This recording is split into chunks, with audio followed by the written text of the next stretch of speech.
Yeah, sure, good enough.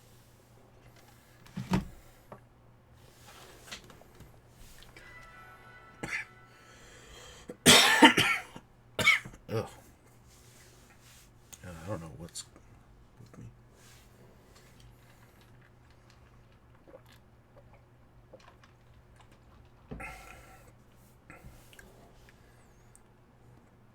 Hello, crispy potatoes. How you doing?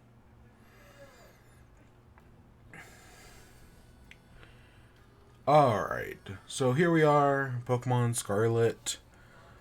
So we are not continuing the story in Pokemon tonight. Right? I know we're right here in Medalia, and oh look, there's a thing. There's some more things. Oh look, another thing. Yeah, we're not continuing the story in Pokemon tonight. I honestly forget PVZ2 even exists. Mainly because it's microtransaction filled, whatever. Yeah. So yeah, we are not working on the story tonight. Tonight we're shiny hunting. I don't have the shiny charm. I don't have any herb mysticas. But you know what? Like, that has ever slowed me down before. Because you guys are not going to be happy with me. You guys are... So, in my Scarlet and Violet playthrough, of which we've been doing for the past, 2 weeks now, I keep talking about how, oh, before the series ends, I want to get a, shiny. Right? That's been my whole thing, is, before the series ends, I want to get a shiny. That's right, because I do. I want to find a random wild shiny. But last week, I said that, right, I was going to be getting some version exclusives. Right? Because, I know people who wanted Pokemon, right? And it was like, oh, let's see what version exclusives we can get. So, I've gotten the version exclusives, right? I've got 2 Fuecocos, I've got a Quaxley, I've got Ice Cube, I've got a Persimmon, I've got a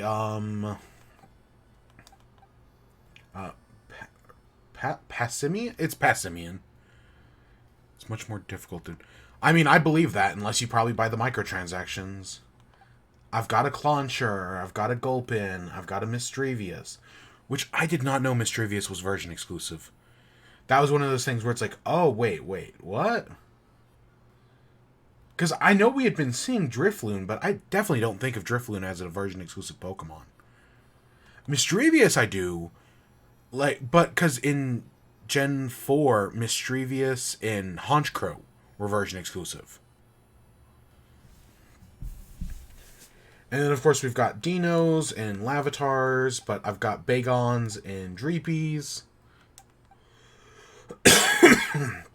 So these are all of the version exclusives, with 2 exceptions. That being, I think, the Tauroses. These 2 slots right here are for the Tauroses. But I got all the other version exclusives. Well, with also the exception of... you. Don. Okay, so I guess that's where we start with this. So I was in the desert looking for a Lavatar. I did find one. I found a Lavatar. I named it Naira, mainly for its ability Flame Body. That's why it's next to the Ditto. So that way I can breed Pokemon. That's where I got all the Sprigatitos from. These are the children of Luna. More or less. Right? So I was out in the desert looking for Lavatar. I think that's the easiest place to start with this. So, I have a clip somewheres. I think it's right here. So I'm out in the desert, and I just see that. And I'm like, that's funny. Alright, oh, look at that. Isn't that funny? Because I'm looking for... Right, you can see it down there in the corner. I'm looking for Lavatar. But while I'm in the desert... Okay, we're going to jump back and forth between clips and game. I find a Flittle raid. Right? Like a raid for Flittles. The Pokemon Flittle. And guess what? Yep. That's a shiny Flittle right there. I know it's kind of hard to tell, but because it's... If you look at normal Flittle, which I have somewheres in these boxes. Oh, there it is. You can see it's like pink and orange, whereas the shiny is green and black. Yep, I found a shiny Flittle in that Flittle raid. And then afterwards, I went up and caught the, I think it's called Great Tusk. We'll have a chance to get more of these, but since I was right there, I was like, I guess let's do that. So this was in the desert. I gotta move you over to one of these boxes. So that's how it started, right? I find the Flittle raid, looking for Lavatar. I'm like, oh, you know what? Let's just destroy it. Sure enough, find a shiny. Go catch Manny, who is right around there. We are not going to be using Manny on our team. All right. Because I didn't think you could get this thing until you beat the post game. Because like I knew you could catch the Titan Pokemon. I just thought you could only catch the Titan Pokemon in the post game, because that's when they respawn. But nope, it was right there. And maybe we'll go back to the desert and check and see if there's another one. But so I'm doing that, but I still hadn't found Lavatar yet. Okay, so I'm looking through the desert, still hadn't found Lavatar. So I'm running along looking for Lavatar, and right there, I notice it. I noticed the color difference in that one Sandile. I try to stop. I panic. I panicked. And I'm like, shit, need to save. Because I know in this game, if you save when there's a shiny on screen, and let's say it runs away or you fail to catch it, you'll still get the shiny will be there when you reload the game. So I was like, oh shit. I don't have a clip of me catching the Flittle. Just trust me, it did happen. So I was like, oh, shit. I see the Sandile running away. I save. And boom, I'm able to fight it, and I caught it.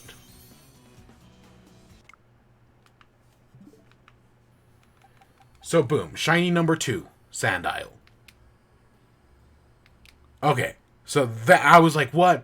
And this was no increased odds, right? I know the mass outbreaks have increased odds. Not by much at this point, because I had no sandwiches, I had nothing. But, right, this was just completely random chance of shiny. So, I catch it, boom, okay.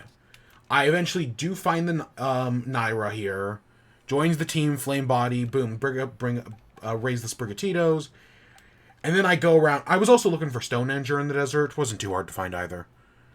And then I'm looking around for a lot of these other things, right? Oranguru, Driftbloom. I knew where basically all of these things spawn.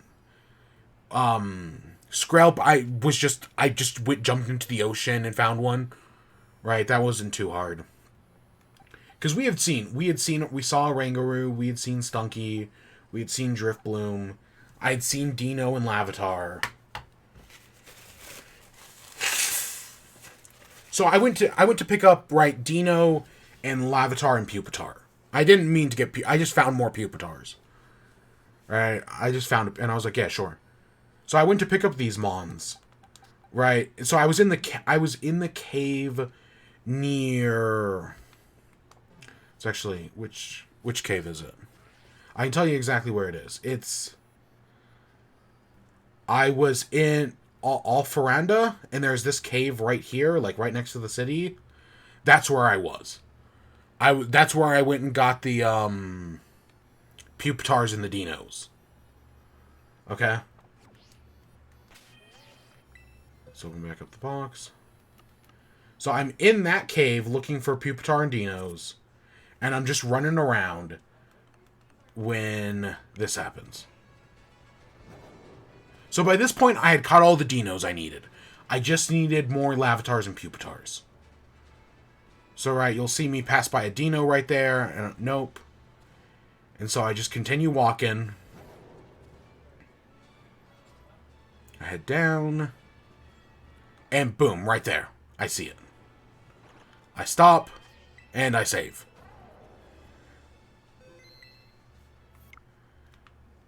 So that's shiny number 3 now. Metachan. Metacham? Sure enough, just right there. No increased odds. No nothing. Just looking for other things. Shiny number 3. Right? Nothing special.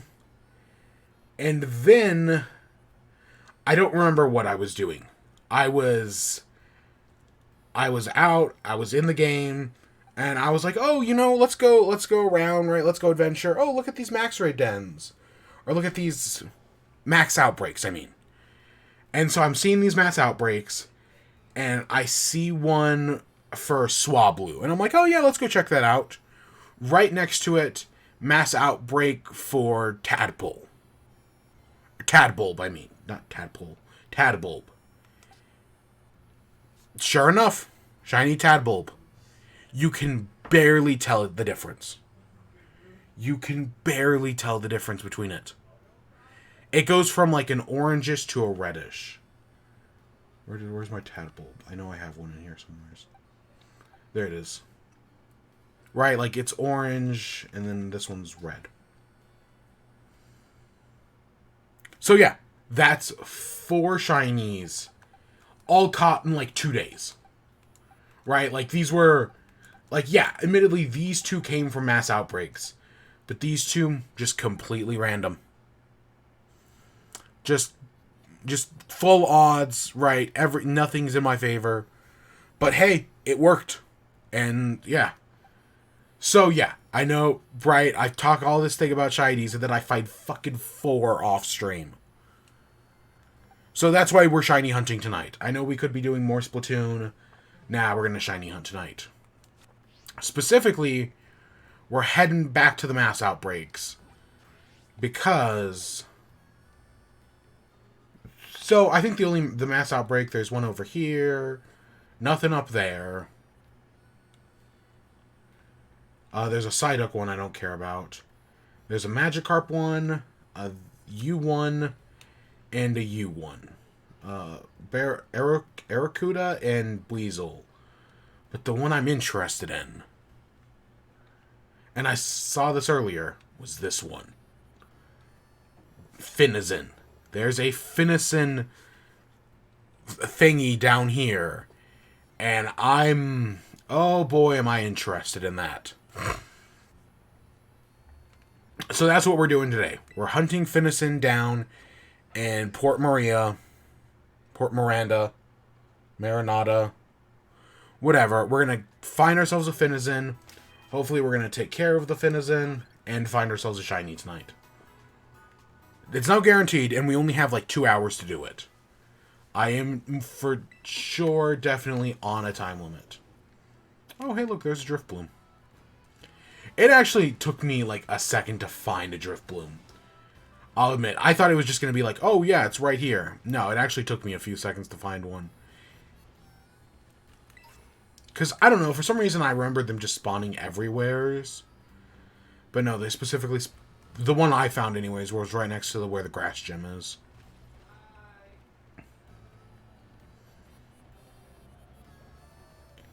Alright, so the raid is right out there.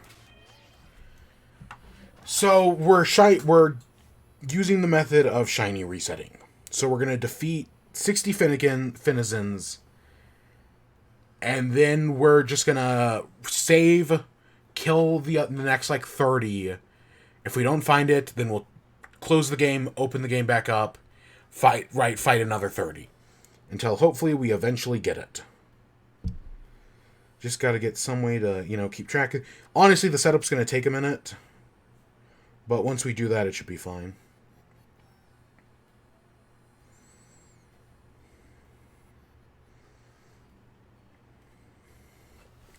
And I know, and we'll be able to tell because, shiny... for some reason, I thought shiny Finizen was pink, but no, it's like a purplish, it's just a slightly different blue. Ooh.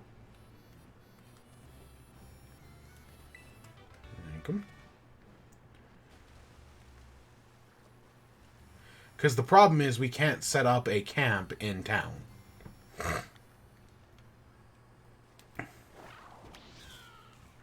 Come on, fight it.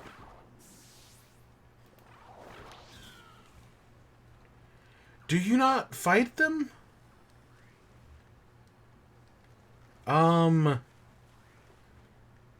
Okay, this is gonna be a pain in the ass. Will Finizen just destroy its own kind? Are we high enough level that...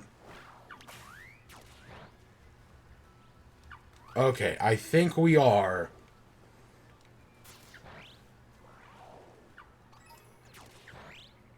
Yeah, it can just destroy its own kind. Oh, look, there's a Scarlet.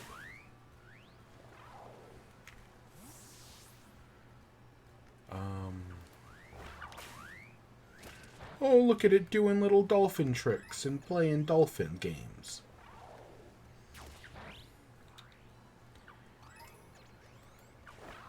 Oops. So we've got to defeat 60 Finizens. I'll save every, I don't know, like 20-ish. And I am keeping track. I'm at least keeping track of these first 60. After that, I don't really care. Especially because I have no easy way to increment the counter.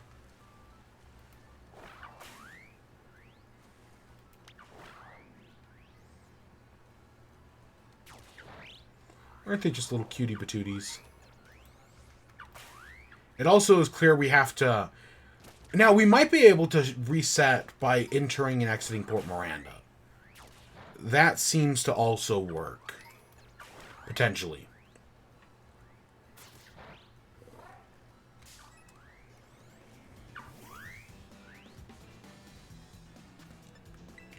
Oh, wow. These things are 42? Honestly, the fact that we're one-shotting them would have made me think they were a lot weaker.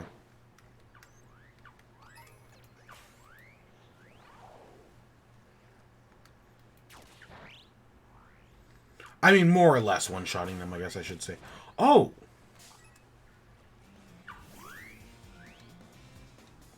That's that Pokemon I haven't... Oh, look at that thing. That's... Oh, I'll have to remember that for afterwards.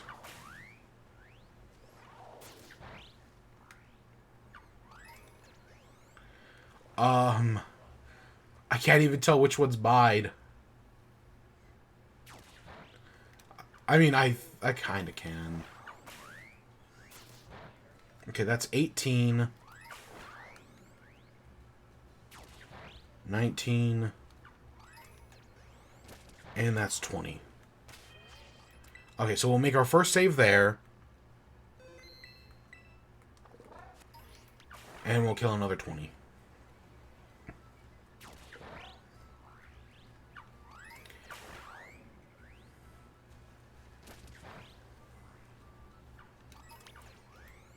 Now, this could take hours.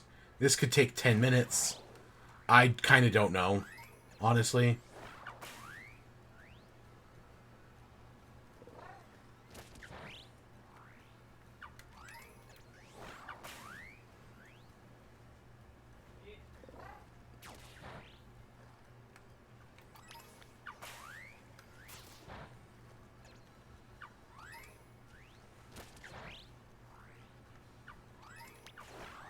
And now we are not using any Herb Mysticas.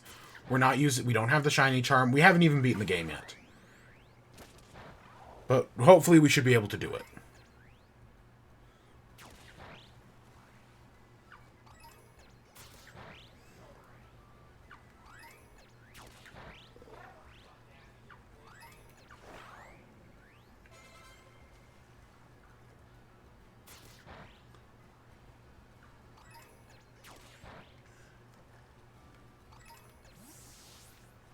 Oh my gosh, they're all right here.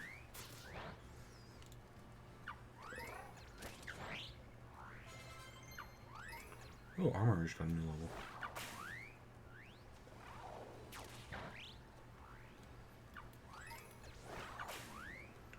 Oh, come on.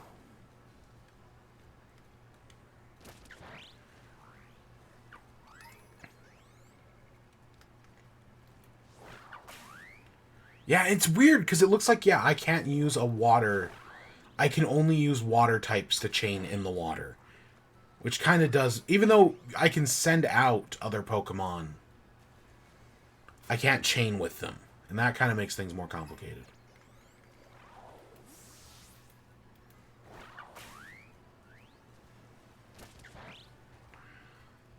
Okay, that should be 40.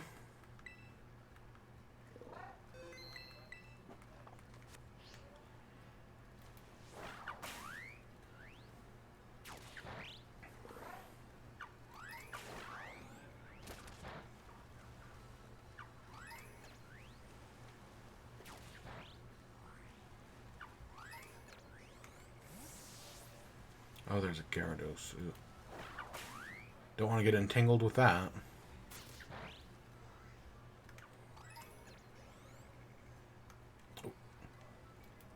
And yeah, I'm trying to only use the Let's Go feature.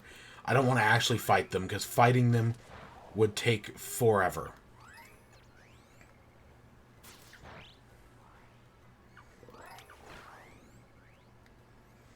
Now, I should say I'm also not using the newest update of the game. Knowing that I know how the Pokemon Company works, I know they love to break shiny odds and do all that stupid shit. So you know what? I'm not even going to deal with it. I don't think anything has changed for the shiny odds in this new update. But just in case, I was just like, I'm not even going to bother. Now, do you kill the Gyarados? No, you do not. Ah. Okay, that makes my life more difficult. I don't think it matters if we kill anything else.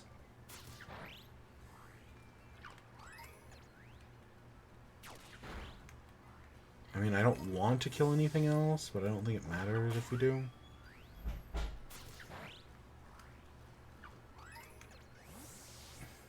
I like that we get mucus from Finizen.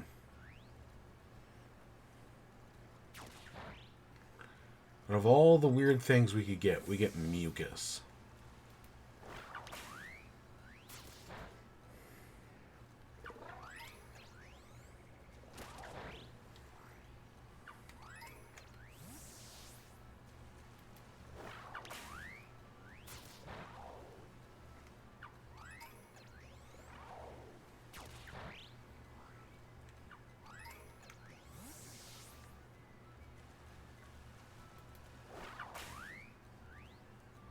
Okay. Ah, shit. This Gyarados is going to make... That's why, God, we're going to have to reload them as soon as possible. Because this Gyarados is going to make things complicated.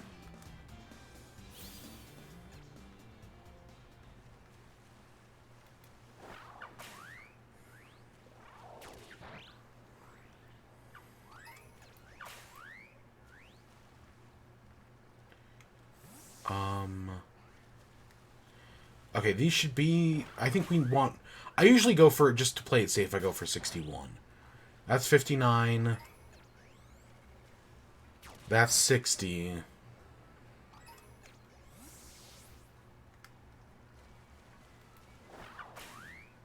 And that's 61. Alright. So now we save... So now we've got our save point right there. We can head back into town. I'm pretty sure heading into town despawn... It looks like instead of picnicking to reset things, we can just head back into town and So we might not even have to soft reset. Okay, so that took like half an hour of setup. But I guess now that we've got everything set up, it's now just repeat the cycle until we find it. So I guess that gets us into the news. So we've got 2 stories tonight. We've got a WIBE... with what, Marble League, Rick and Morty, that's about it. So yeah, it's a very short night. So God, I hope we find this thing in the next like hour. Alright, so let's start with movies. So it was Brazilian Comic-Con this weekend. And I don't know why, but I guess everyone just decided to go all out for Brazilian Comic-Con. Specifically Marvel. So we got a few new Marvel trailers, and Yeah, or well, Disney. I mean Disney in general. So the new trailers we got were Guardians of the Galaxy, which so I know the villain is the High Evolutionary, who is actually a character I know about, sadly, mainly because of comic book TikTok. But yes, I do know the High Evolutionary is a character that exists. I think he's an X-Men villain normally. I mean, I know he's been in other stuff. I think he's fought the Fantastic Four or something before. But he's mostly an X-Men villain. At least that's what I remember him being.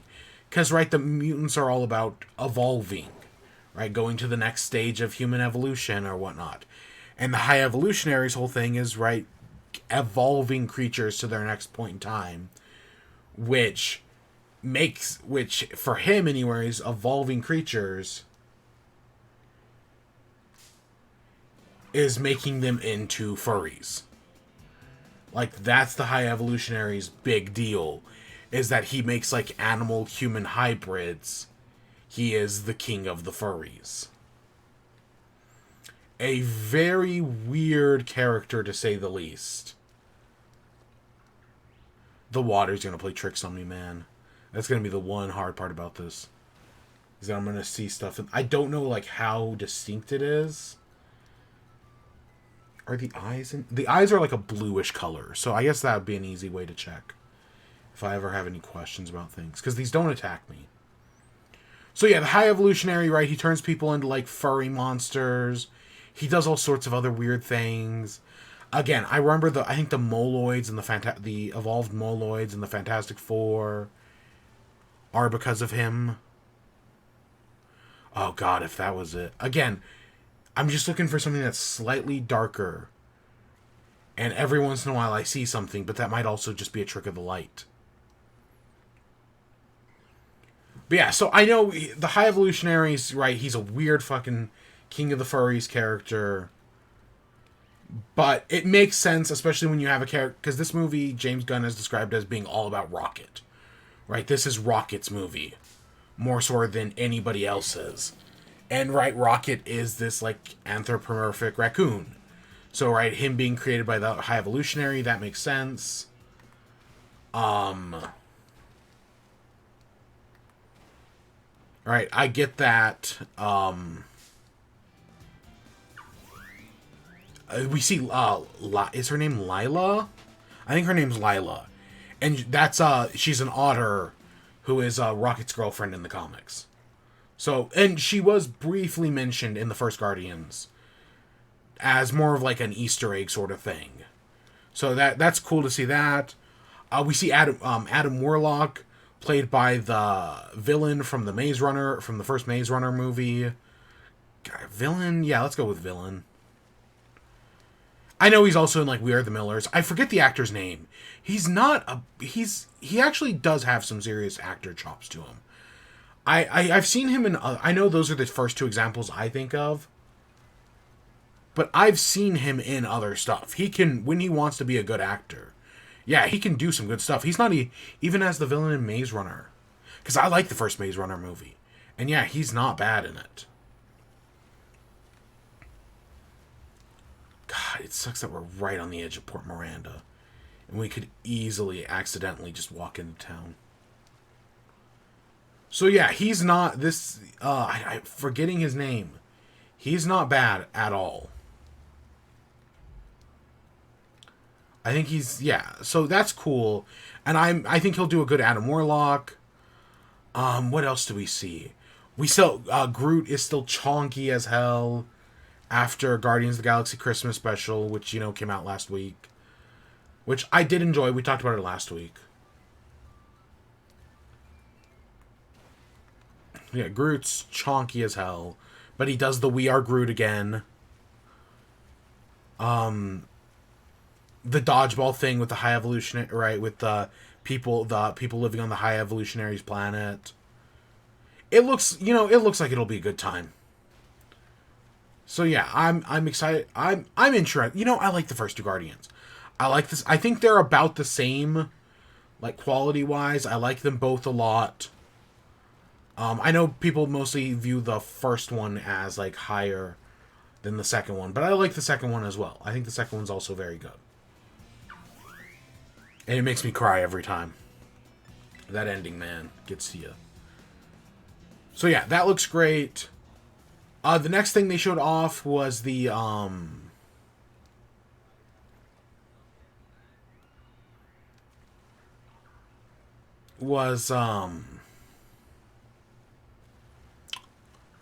new Indiana Jones movie that's coming out in June of next year. Yeah, it's called Indiana Jones and the Dial of Destiny, which is definitely not a name I like. Nah, name doesn't really do it for me. I'll admit that. I think that's a dumb name. Like, Crystal Skull is a good name, right? That one stands out. That one's like, yeah, that sounds like an Indiana Jones. Dial of Destiny? Like, unless this thing literally manipulates probability, I don't know about that. But, right, this is... Right, like, I honestly was, like, one of those people who was like, yeah, we're never going to get another Indiana Jones. And I don't think we... Kind of like... Oh, shit. Kind of like, Back to the Future. I don't think we needed another one. I stand by Indiana Jones 2 is not good. Fuck Temple of Doom. It's not a good movie. 3, Last Crusade, is great. Which is, yeah, it's Indiana Jones is one of those, the only series where I can think of it went from a great movie to a bad movie to a really good movie, then back to another bad movie. Because, yeah, Crystal Skull is not good. I definitely don't hate, like, I don't have as much vitriol for it as other people do. And, like, I get what they were trying to do with Shia LaBeouf. They were trying to pass down, right, the Indiana Jones moniker to a new person, which I don't think is a bad idea. It's just the rest of the movie was... And I don't know, honestly, part of me really hopes they do stick with that movie being canon anyways, because why not? I know this one specifically calls out the first 3 movies as being canon, but I really hope they stick with the 4th one being canon, like this trailer does. I don't know. It's going to be interesting. It's going to be interesting. Is it going to be an old Harrison Ford acting with a CGI young Harrison Ford? That's possible. That is completely possible. I don't know. We'll see.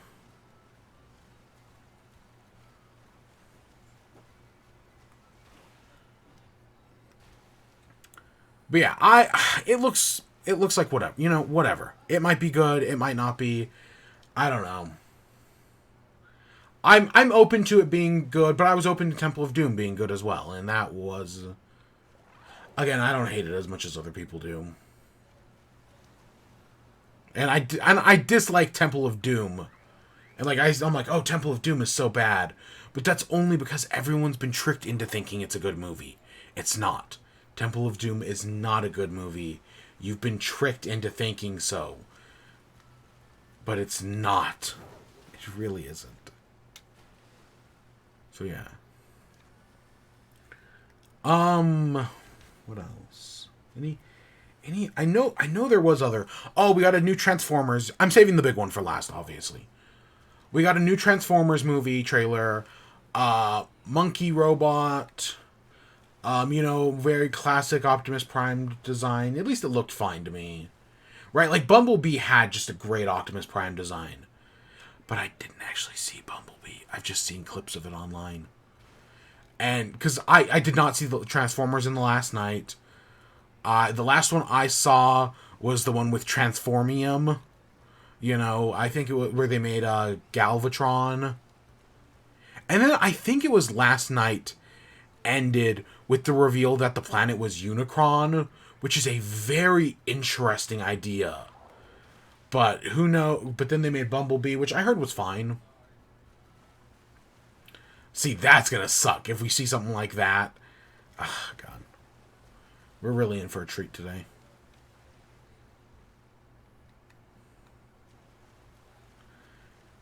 So, yeah, I don't know. Man, I haven't given a shit about Transformers, yeah. I mean, even by the time, like, the third one came out, I was like, oh my god. And then I saw the fourth one for... Oh, why did I even see it? I saw the fourth... There was a reason. Like, there was something that... Where I was like, oh yeah, I'm gonna go see the fourth one. And I did, and you know, it wasn't the... It was whatever. Veluza? Veluza? I'm not gonna catch it. We'll catch it next time on stream. Because we now know where this thing is. And we know where... and I also know where Toadstool is. Toadstool? Yeah, I found a Toadstool while hunting a Rangaroo. So we're gonna go catch one of those, but we'll do that on stream next time. Okay, you've got pink eyes. You've got pink eyes. Because even if the lighting's playing tricks on me, the eyes won't.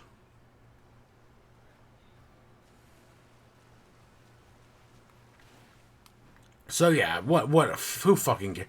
I mean, honestly, the first Transformers, you know, I liked it. I was a kid. It was Transformers, you know, the first Michael Bay. But in the second one, yeah. And the third one was also, yeah, but I still saw it. But then they just kept making them anyways. Again, I heard Bumblebee was good. I just never saw it.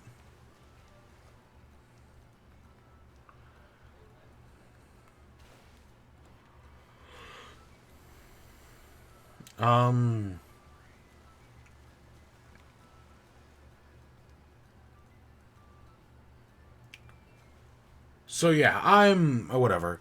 But our final trailer is we got another Nintendo Mario movie direct. This one featured Anya Taylor-Joy and Seth Rogen, right? Seth Rogen, who's Donkey Kong, and right, it's just him like coming out and being like, "Oh yeah, man, I fucking love Mario. Yuck, yuck, I love Mario, man. Here's my dog, Zelda." I like Seth Rogen. What can I know, oh, he's got one joke, he's got his laugh, and he's Weed Man. I like Seth Rogen. What can I fucking say, you know? Fucking sue me. I like Seth Rogen. Don't like all his movies, right? Like, he's definitely had some stinkers. But, yeah, I can't be mad at Seth Rogen. And, you know, I think, honestly, him as Donkey Kong is, like... Because, you know, that's the thing about comedians. Like, I know we're all shitting on Chris Pratt, and, you know, kind of deservedly so. Because, right, he's not a voice actor. But comedians tend to do the jack of all trades thing. Right? Like, we know Jack Black is going to be great in this movie because, you know, Jack Black's been a voice actor. And, you know, he's done a lot of it. So, yeah, of course he knows how to be a professional voice actor. And same thing with Seth Rogen. I mean, Jack Black and Seth Rogen have literally been in three animated voice acting movies together. Right? I have full faith in Jack Black and Seth Rogen to be good in this. But yeah, the trailer starts off, we're in Donkey Kong Country, Cranky Kong is king, Donkey Kong is... Right, they're doing an arena-style tournament, presumably to get the Kong people to join their side, which... Because at the end of the trailer, we do see Funky Kong, and I think maybe Donkey Kong, the Donkey Kong Jr. God, there's so many other things that want to fight me. You know, speaking of Kung Fu Panda, I saw somebody call this thing Lord Shin, and honestly, that's kind of funny. Still fucking, its flap is so weird, and it's clearly going for the stork thing instead of the... Shin was a peacock, but still, I do kind of like that name. Especially if you get like a really strong one, calling it Lord Shin would be awesome. I don't know if Bombardier is any good. But yeah, so right, we start off Donkey Kong Country, we see Mario, right, he's in the Mushroom Kingdom, we find out Bowser has captured Luigi. I think Charlie Day is also fine as Luigi. Not because, right, Charlie Day is like this professional voice actor. He's just got a Luigi voice. Like, I think Charlie Day's natural voice is a good fit for Luigi, just in general. So yeah, Bowser's got Luigi. Peach is like we're honestly, if you've never read the Super Mario Brothers Advanced comics, I think there's a fan dub on YouTube you can go watch. So if you want, instead of, did I say watch? Did I say read? I don't know. I know there's a fan dub of the full comic on YouTube. At least there was back in the day. So if those still exist, I do recommend looking those up. Because I know everyone's like, oh, they're making Girl Boss Peach. Oh my god, I can't believe they're doing Girl Boss Peach. Oh, woke liberal agenda. You know, those fucking cunts who like to say shit like that. But no, this is actually something that Nintendo experimented back with in the 80s. Right? This looks like it's adapting things from the Super Mario Advanced comics. So I'm actually perfectly fine with that. Right? This is I know in the games, Peach is nothing but a damsel in distress. And you know what? It kind of fucking at this point, you know, like at the time the game's released, that's fine. You know, whatever. It was fucking 20 years ago. Or 35 years ago, I mean. But nowadays, I'm done. All right, change that. I don't need Peach to be a damsel in distress anymore.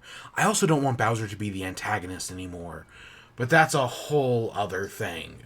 That's more of me just wanting them to King Dedede Bowser. Because King Dedede has not been the main villain of Kirby in like 20 plus years. And honestly, King Dedede is an amazing character nowadays. Like, yeah, they've really, like, making him not the villain and just getting mind controlled every once in a while, one of the best decisions Nintendo's made. And they should just do the same thing to Bowser. You know, maybe he's the first boss, you know, your Wispy Woods, but they should really just stop making him the main villain. Create new and fun characters to be the main villains. Mario plus Rabbids gets it. The Paper Mario games get it. I just want the mainline Mario games to get it. Like, at least Ganon has, like, real threat to him. Bowser is just, even though he gets defeated every time, Bowser's just a fucking joke at this point. I don't know. I'm ready for something different to happen in the mainline Mario. I love Odyssey, don't get me wrong, it's a great game. I really want to play it again. It's still, I'm ready to see something new. But yeah, we get that with Peach. Peach is training Mario. We get a great line that's like, it's a great big universe out there. There are many galaxies to explore. You know, it's literally just a reference. But you know, I like that. I like that. We see the Fire Flower. It looks great. Peach's design, kind of, you know, so we're in Mario Uncanny Valley territory. That's the only way I can describe it. Because Mario and all of his supporting cast are such great character designs. And these designs are really good, really faithful designs. Right? Really faithful adaptations of these Mario characters. But it's just that little difference. They're just like 10% off. Where it's like, this looks like this should be correct. But it's just that little bit puts us in the Mario Uncanny Valley. I still think it's fine. And some shots look right. Some shots with Bowser and Peach look spot on. Honestly, I think they look better in the movie than they do in the promotional art. Because there were a bunch of posters that released / leaked. Like, you just got Luigi'd. That, honestly, I think make the characters look worse than they actually do in the movie. In motion. No, this is easily the best movie Illumination, like, visually. Because Illumination is the budget studio. They make budget movies, right? That's their whole deal. That's how they make a lot of their money. Because they make movies on the cheap, usually, you know, through abuse, allegedly. But I mean, Seth Rogen's guilty of that. Fucking Sausage Party. Oh god, I don't even have the Elden Ring story in here where they came out and admitted that, yeah, their game is just filled with crunch. Doesn't surprise me. Doesn't surprise me at all.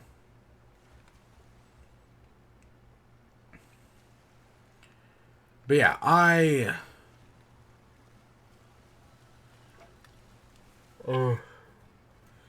so that looks good, and then the trailer ends with them all getting on their Mario Karts to, you know, drive to Bowser's castle on the Rainbow Road, right? This is where we see Funky Kong. This is where we see Donkey Kong Jr. I think it looks great. Honestly, from the last trailer, I was like, this looks like a good movie, right? I was like, this could actually be good. Seeing this second trailer, yep, same. I have the same feeling. I still think this movie looks good. Right? The second trailer, this did not dissuade my feelings. In fact, I'm even more confident that this is gonna be good. After seeing the second trailer. At least, God, I hope so. Because, yeah, everything we've been seeing, the animation looks good. Simple story. And everyone's fucking, like, at the end of the trailer, Chris Pratt does the Mario Wahoo, and I just see everybody shitting on it. Everybody, like, there's this whole thing where it's like, usually you have, like, one good voice actor that can, like, lift up a cast and make everybody else better. But this movie's kind of the opposite. You have one bad voice actor in Chris Pratt who's kind of dragging everybody down. I think people are taking their hatred of Chris Pratt and just shitting on them, right, him way too much. And let me say, I have no reason to defend Chris Pratt, right? Fuck Chris Pratt, fuck his church that is anti-LGBTQ. I have no problem with people going to church. You know what? Whatever you want, right, that's fine. It's the anti-LGBTQ practices where you can go fuck yourself. And yep, Chris Pratt's church is definitely guilty of that. But yeah, the Mario's Wahoo sounds fine. It's not Charles Martinet, but it's fine. I definitely do think people are getting their hatred of Chris Pratt, letting that get in the way of the actual, this is fine. It's nothing amazing, but it's fine. And I know, we want it to be amazing. And you know what? Fair enough.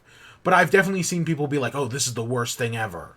No, it's fucking not. God, maybe it's because I watch too many bad movies, but nah, it's fucking not even close.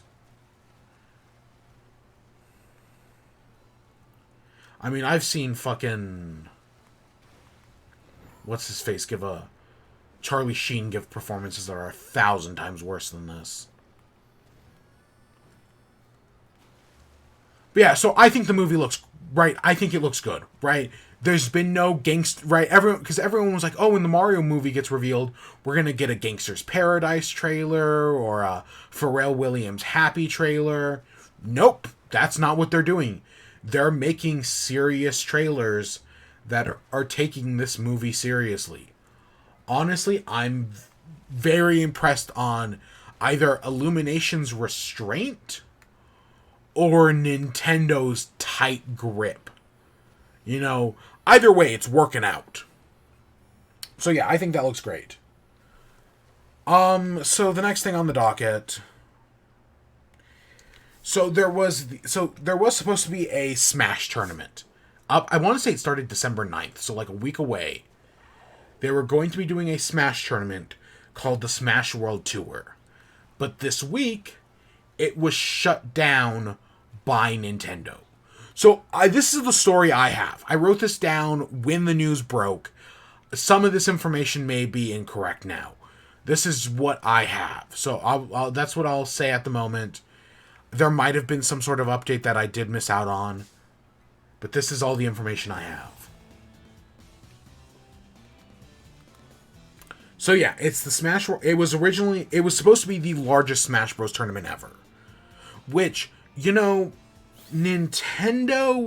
has a... Right, Nintendo is like, competitive Smash is a real thing.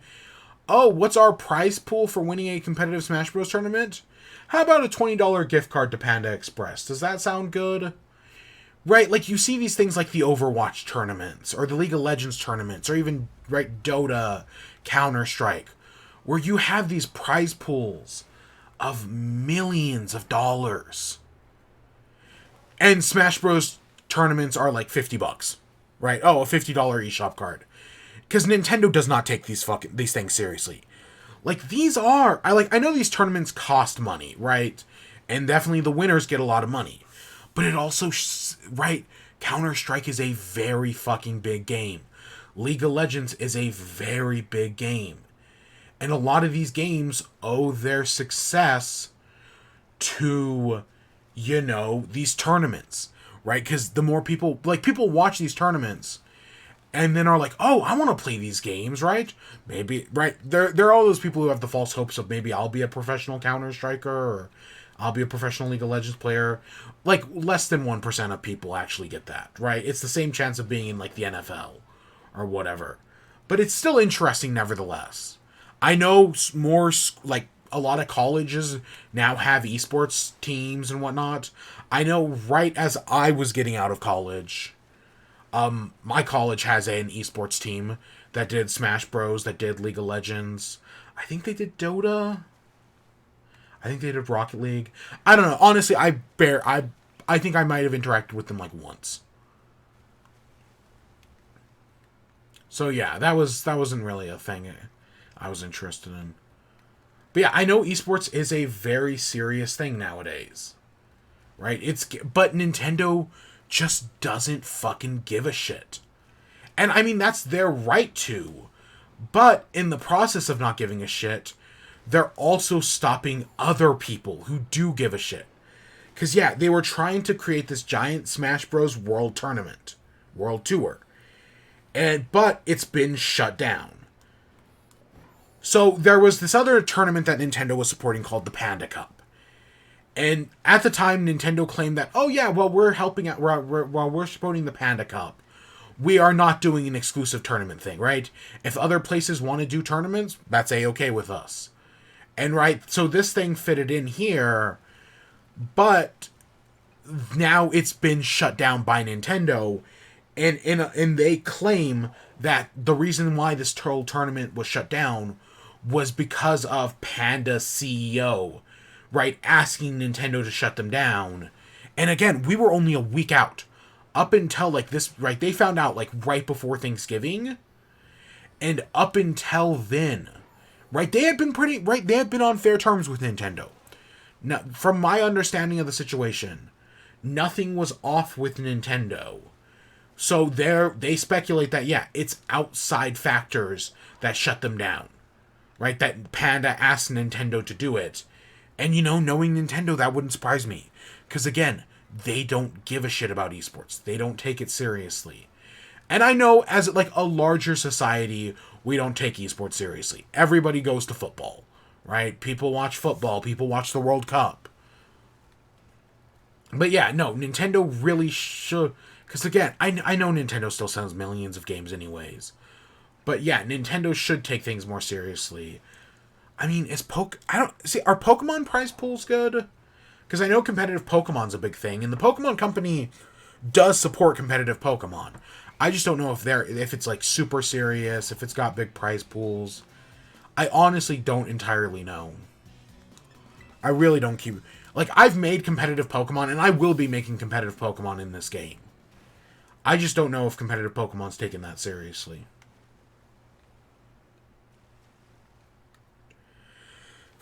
Okay, I need a drink or something. But yeah, Nintendo's statement on this was that they weren't able to make an agreement with the Nintendo World Tour people. Right? That was their saying. That was how they put it. Again, is there foul play? I don't know. Honestly, I just know Nintendo doesn't give a shit about esports. And, well, admittedly, I mean, like, I've never been an esports guy, but I've never stopped anyone from doing it, right? I played a little competitive Smash back in the Wii U era, right? Nothing too big. And, there was Nintendo shut down that Melee tournament. There's been other Nintendo tournaments they've been shut down. And that's not... And, of course, there's all the pedophile stuff. But I'm not getting into... That, to be fair, that has nothing to do with Nintendo. And I'm not really getting into that today. This is just one tournament. What could have, been a big tournament that, could have been really popular. That's just shut down. And it really sucks. Because, yeah, I guess I do want these things to be taken seriously.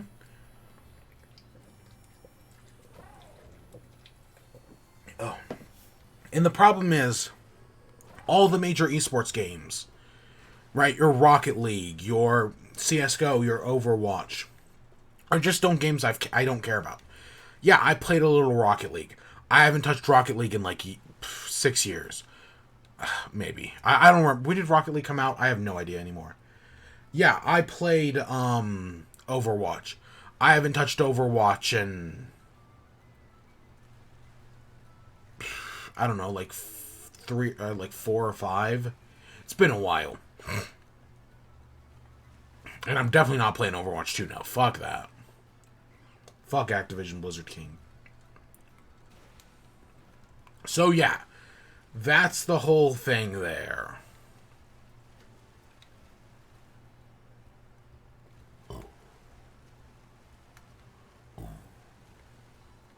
It's honestly just a mess.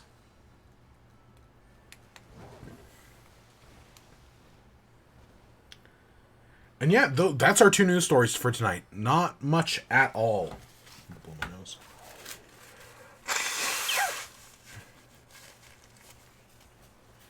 So yeah, so far we haven't. At least, I mean, I'm sure, right? Someone's gonna make a clip.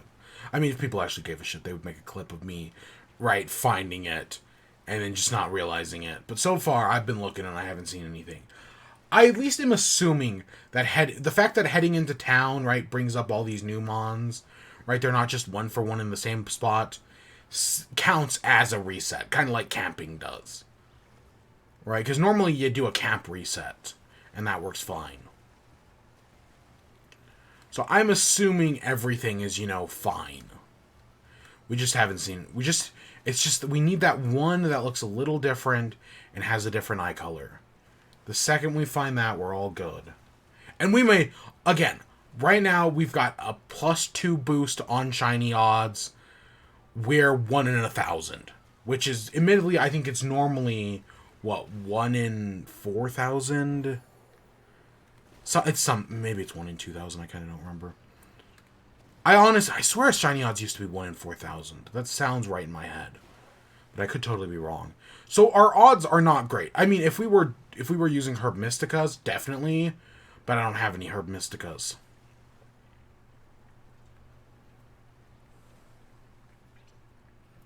I'm working with the most of what I have. But I think we should be fine.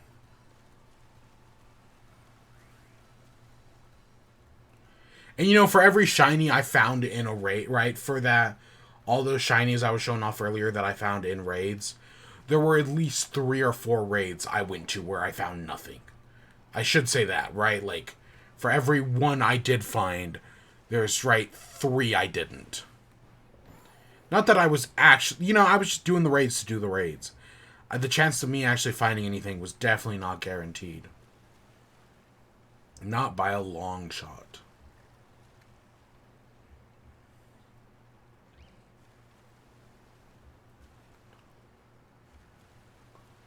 So yeah. So I guess that takes us to WIBE. So what have I been enjoying? We'll save Rick and Morty for the end. So the new Splatoon update came out, the chill season. And I think I said I was excited for the chill season.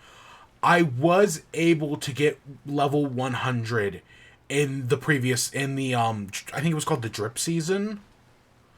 I was able to get max rank in the drip season. Literally hit it by hours.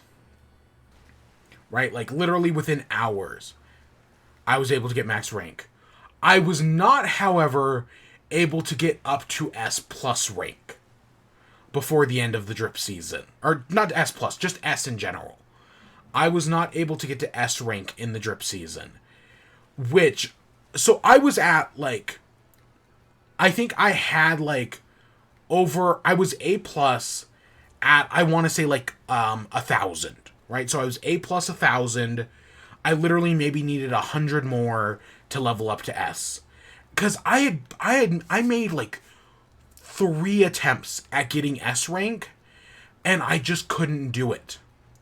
Like, I definitely tried to get S rank, just the odds were not in my favor. Really. That's what it all came down to. There was one match where it was Splat Zones, which I like... I know some people really fucking hate Splat Zones. I like it. What can I say? Is Rainmaker a better mode? Probably. Yeah, definitely. But I like Splat Zones. What can I say? And so, right, it was Splat Zones. And we just... This was my last chance to, you know... At the time, right, I was like, okay, boom, we've got enough points. We're doing the rank up matches. Okay, I've got 2 losses so far. Let's see, can I pull out at least a win right before we end this all off? And then we get the team, and it's the worst weapons in the game. And I'm just like, fuck. There goes my rank up. And I tried my damnedest, man, but no. We got fucking obliterated.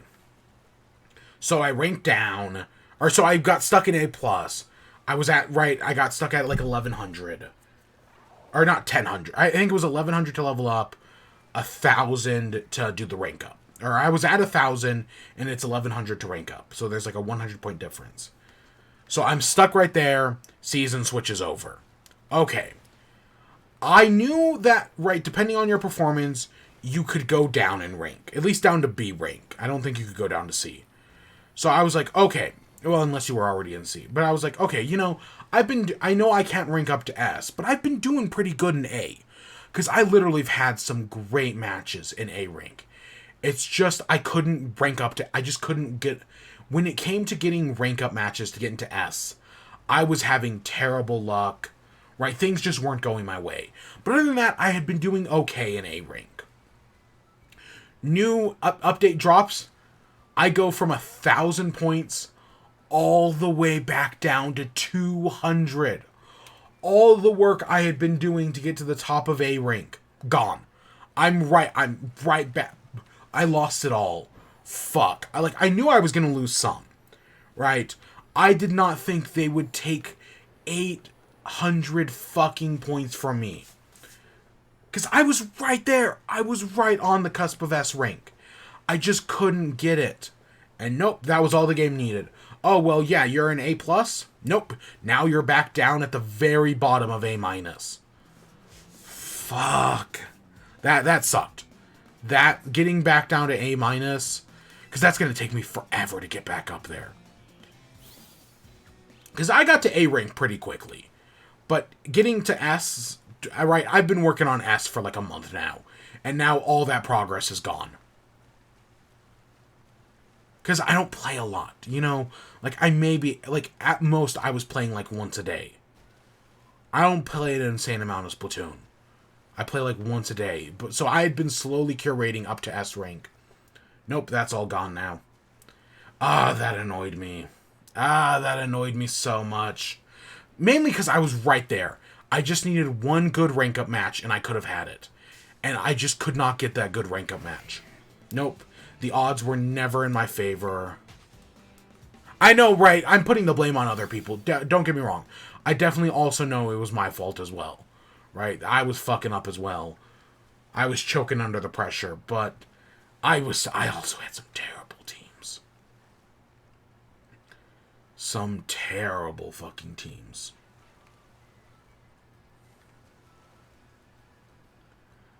So yeah, I'm back at the bottom of A rank, slowly working my way up to S, back up to A+, and then hopefully S, but we'll see. But yeah, the new catalog came out, so we got a bunch of new weapons. I bought the 3 new weapons, the Snipe Rider, the Big Swig, and the Splattershot Nova? I think it's Splattershot Nova. I also bought one of the other weapons, the new Splattershot Junior kit, which, yeah, that looks like a pretty good kit. So the general consensus I get is that all the new weapons are good, except for the Big Swig. Right, the Big Swig fucking sucks. Mainly it needs a buff. It needs to do more damage. That's the big thing. Because right now I think it does 30. But if it were to do 35, that would help it.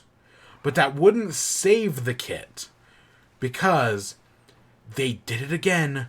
they decided, oh, you know what, for our roller, we're going to make another defensive roller. So in the first Splatoon, there was the Koro Koro roller, which is, right, the infamously worst roller because it had Splash Wall and Bazooka, right? It's a more supportive, more defensive roller. Rollers are not supportive. Rollers are not defensive. This doesn't work. People realized it at the time. And then in Splatoon 2, they didn't bring back the Koro Koro roller. They instead gave its kit to the Flingza roller, which is why the Flingza roller fucking sucked so much in Splatoon 2. And that's why it's so good in 3, because all they had to do was give it a better kit. And boom, now all of a sudden the weapon's amazing. It's literally the kit that ruined the Flingza. And it's the kit that's ruining the Big Swig. Like, yeah, it doesn't do enough damage. But even if it did, I don't think it would be a good weapon. Because it's got Splash Wall and Vacuum. Right? It's a supportive weapon. But rollers aren't supportive. So yeah, they did it again. They fucking ruined this weapon. Yeah, 1000%. They fucking ruined it by giving it a supportive kit. And rollers aren't supportive. Now supportive weapons can work. The Splattershot Nova, the new Splattershot weapon, is a long distance Splattershot with a supportive kit. I know it's got Wave Breaker. I don't remember what special it has, but I know it's got Wave Breaker. And and it's supposedly a pretty decent weapon, right? As long as you're playing it as a support and not as an offensive, it's probably actually a good weapon. So I have not played the Splattershot Nova yet, but I will. I'm definitely curious to play it. But yeah, no, they fucking screwed over the Big Swig. But everything else is fine. Even I'd even heard the new Luna Blaster's okay, which surprises me because they gave the Luna Blaster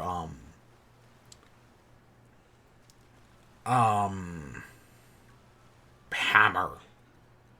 And Hammer and Luna Blaster, in my mind, do not go together, but I guess it's fine. In the code, there's reference to the Gold Dynamo, but they did not add the Gold Dynamo to this update, so we'll see about that. There's also references to, Table Turf Online. So, but it looks like it's been pushed to the 3.0 update. Right, like based on people data mining the code, it looks like there are references to it, but it's not. It'll be the next update, maybe, because they did it. One of the big things that they didn't announce but is in the game now is a photo mode in recon mode. That's great. That's a great thing. They added the 2 new maps. I've played both of them. I played the brand new one, the Gardens. I don't remember its exact name. It seemed okay. It seemed like an okay map. It's kind of a small map. But Flounder Heights is still one of the GOATs. Right? Flounder Heights, I know people consider it one of the best Splatoon maps. Still seems to be the case.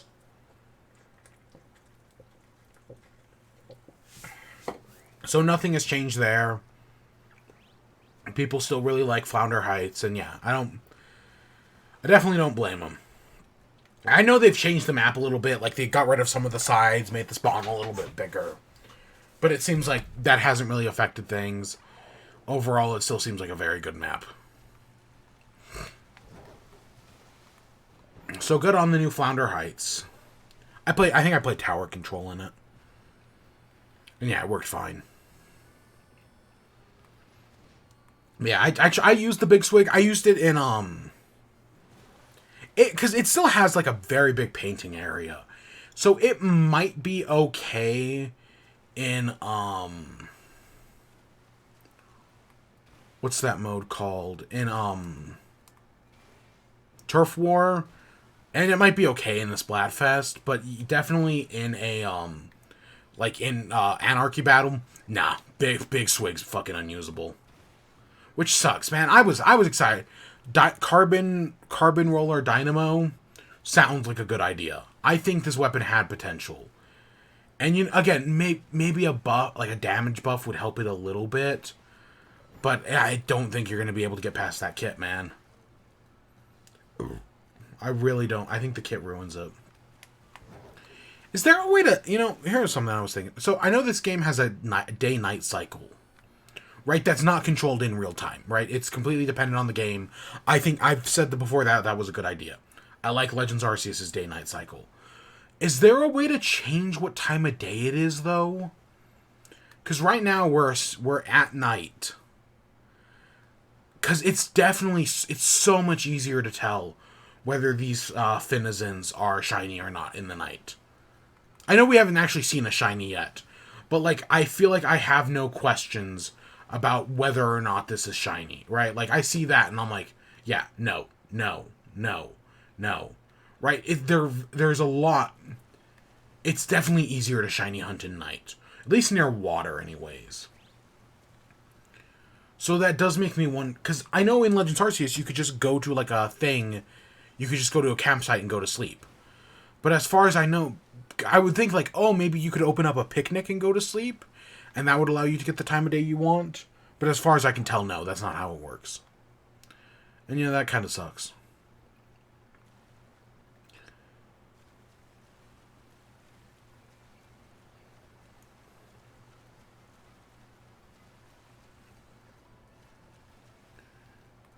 So, yeah, what else have I been doing? So the Marble League is still going on. Last we left off, last I talked about it, I think, either last week or 2 weeks ago, Team Galactic, 4 fucking golds, right? Galac 5th is going for 5 golds this year. Will they be able to win the Marble League? God, I hope so, but I don't know. I have hope. I definitely have hope. But we'll see. The most recent event, I don't think they did that good. And was it? I don't remember what event it was. Whatever it was, they didn't do amazing in that. Are there 2? That must just be the water playing tricks on me. But yeah, so that's going on. But the showdown started. And so, right, where I picked Team Galactic because I like space stuff. In the showdown, it's like, oh, which showdown team am I going to support? Well, I know the first thought is, like, the Purple Rockets, because they're the other purple space team. But no, fuck the Purple Rockets. I have a space team I like. I don't need another purple space team. I mean, the Solar Flares are an orange space team, but the Solar Flares are fucking garbage. I wanted better for them, but no, the Solar Flares are terrible. It sucks, right? I do hope they do better. Yeah, no, Solar Flares are bad. But yeah, I did not need the Purple Rockets to come back. I honestly would have taken the golden. I would have taken the Golden Orbs over the Purple Rockets. At least the golden, right? Like that gold marble. Yeah, that's cool. But nope. Nope, they brought back the Purple Rockets. So when it came to, right, who am I going to support in the showdown?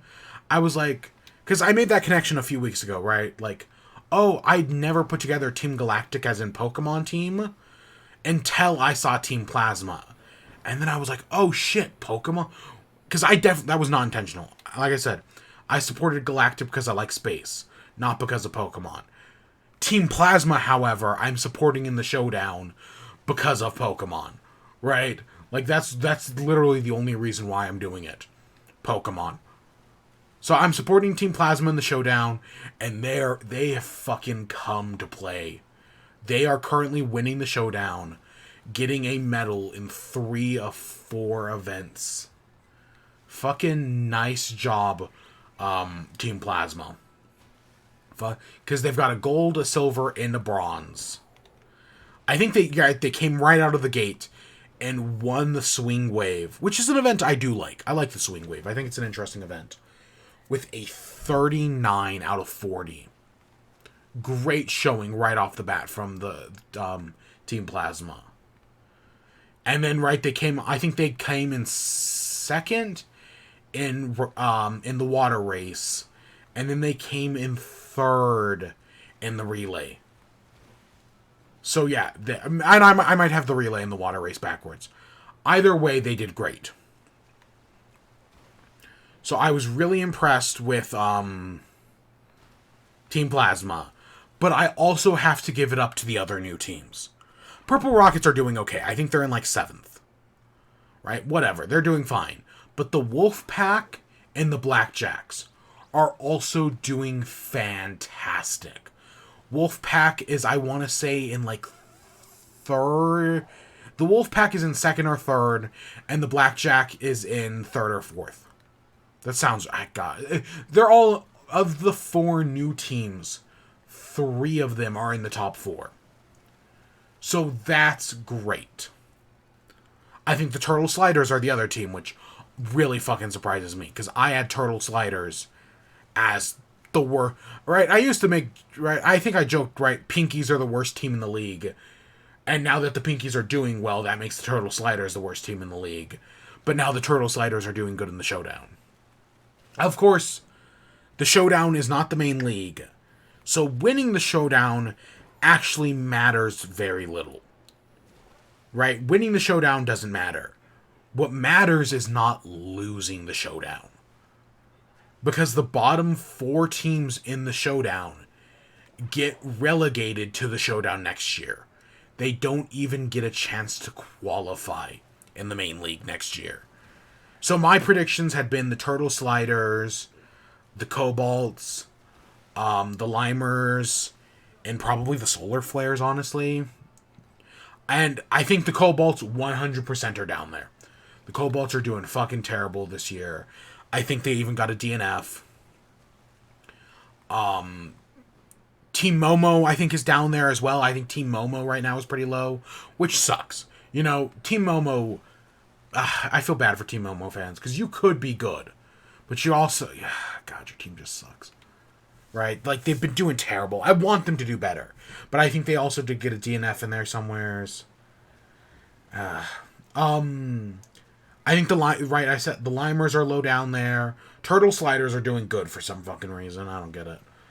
The Limers are doing okay, or the Limers are doing terrible. I think the Solar Flares are doing terrible. I don't remember where they are. I don't think they're bottom 4. But I think they're pretty low down. I think they did okay in one event. The Hazers are right in the middle of the pack, which... Because that would suck to see the Hazers get relegated. But I think they're right. I think they're around like 7 or 8. Which... yeah. They fucking blew it in the Swing Wave, man. They got... Oh, God, what was it? I think they got 2? That's crazy. They got 1 in the 2 basin, and all the 3 other marbles went over the edge. Wild. Absolutely wild. I think their second run was really good. But their first run... Oh, my gosh. So, but yeah. So, and of course... Anything could happen, right? We still have 4 more events in the Showdown. I'm pretty sure... I think the top 4 teams are definitely safe. I know Team Plasma, because I think the general bet is you want to get around... I think 65 keeps you safe in the Showdown. If I remember from last year, 65 is like... There's no way you're going to get relegated as long as you get 65. And Team Plasma has already broken that. And I think the teams below it... Because I think Team Plasma's at like 71. But the teams below them are in like the, I think, 55-ish. Right? Like in that, they're right around there. So I think those are good. Probably the top 4 teams are going to be fine. But everything else, anything's possible. The Hazers, the Solar Flares. Cobalts are probably screwed, let's be honest. The Cobalts have been doing terrible. Oceanics, I don't think have been doing good either. Of course, this was a blue Showdown, because not a single blue team qualified for the main tournament. Which... Because, yeah, the Midnight Wisps aren't a blue team. Not really. So, yeah, that... that isn't pretty.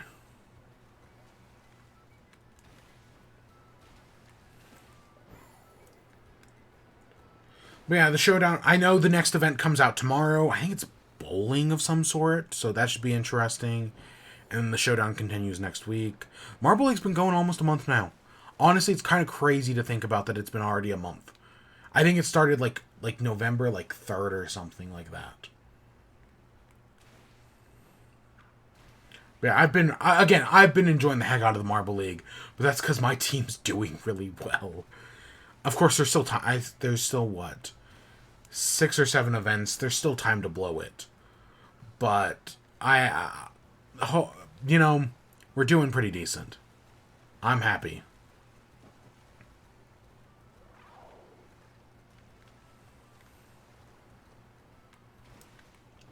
Oh, God, is the sun starting to rise?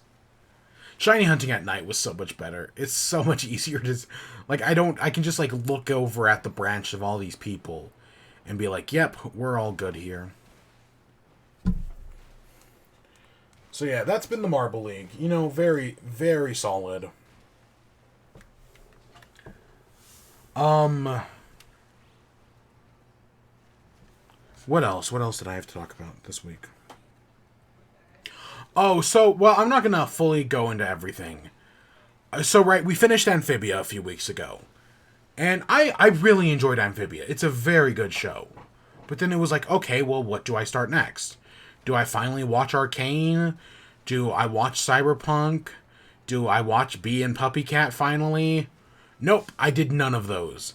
Instead, I sat down and watched, at least I started The Ghost and Molly McGee. Right, the next Disney Channel show. I'd heard okay things about it. So I was like, yeah, you know, let's check out this Ghost and Molly McGee, sure. The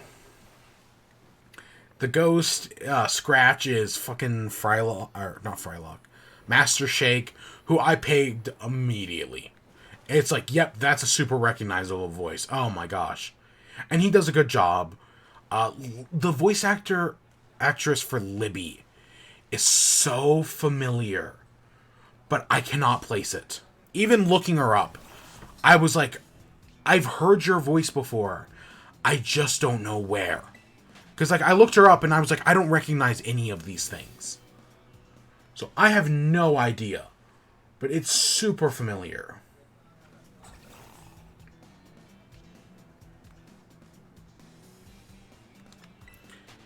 So, yeah. Oh, it's... Okay, we've got a little bit more night. So, yeah, that's that. Molly, you know, it's a fun little show, right, about a ghost who curses himself on accident to be stuck with a girl forever, right? We see that those two bond as, right, they get along, and, you know, it's just a bunch of fun little setups, cute 11-minute show. I like it. It's more musical than I expected. Like, it has enough musical numbers to rival a Dan Povenmire show. Honestly. Like, if you had told me it was a Dan Povenmire show, I probably would have believed you. Just because there are so many musical numbers. Every episode's got one. Right? You know, like Phineas and Ferb, like Milo Murphy, not every episode. Even though they got Weird Al, not every episode of Milo Murphy had a musical number. Which was very weird, but whatever, you know.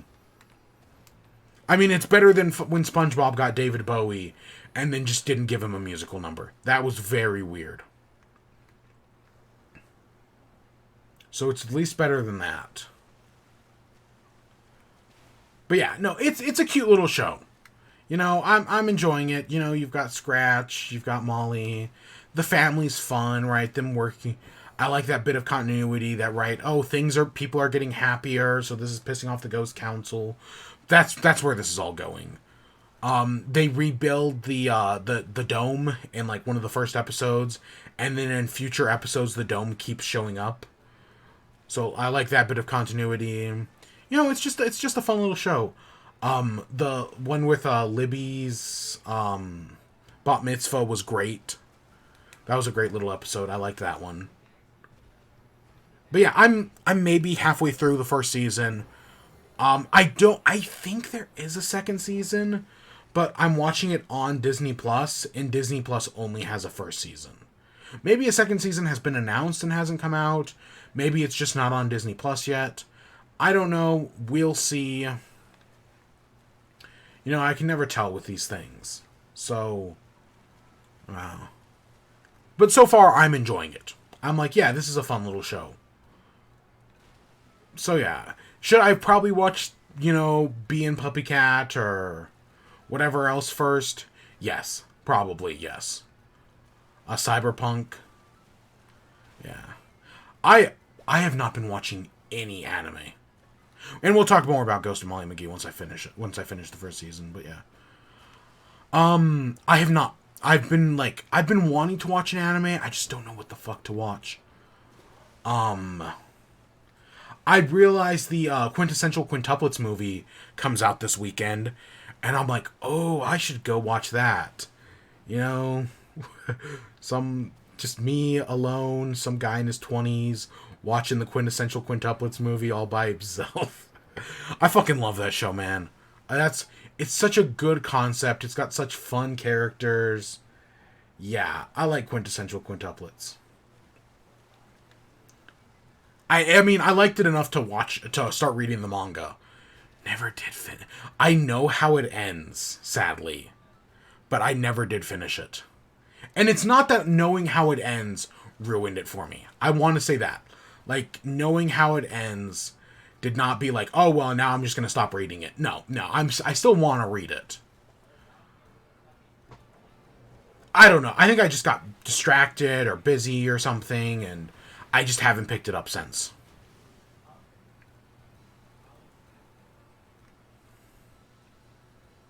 Yeah, because I'm past the point in where the anime is. Because I can't remember. Because I think there's been 2 seasons of the anime, and I don't think, either we haven't met the dad yet, like, in person, like, I know the dad showed up in, like, phone calls, but, like, either we haven't met the dad in person, or that's, like, how the second season ends, meeting the dad in person. But I know I'm past that point in the manga. But I don't think I'm much farther than that. Like, I know we met the dad.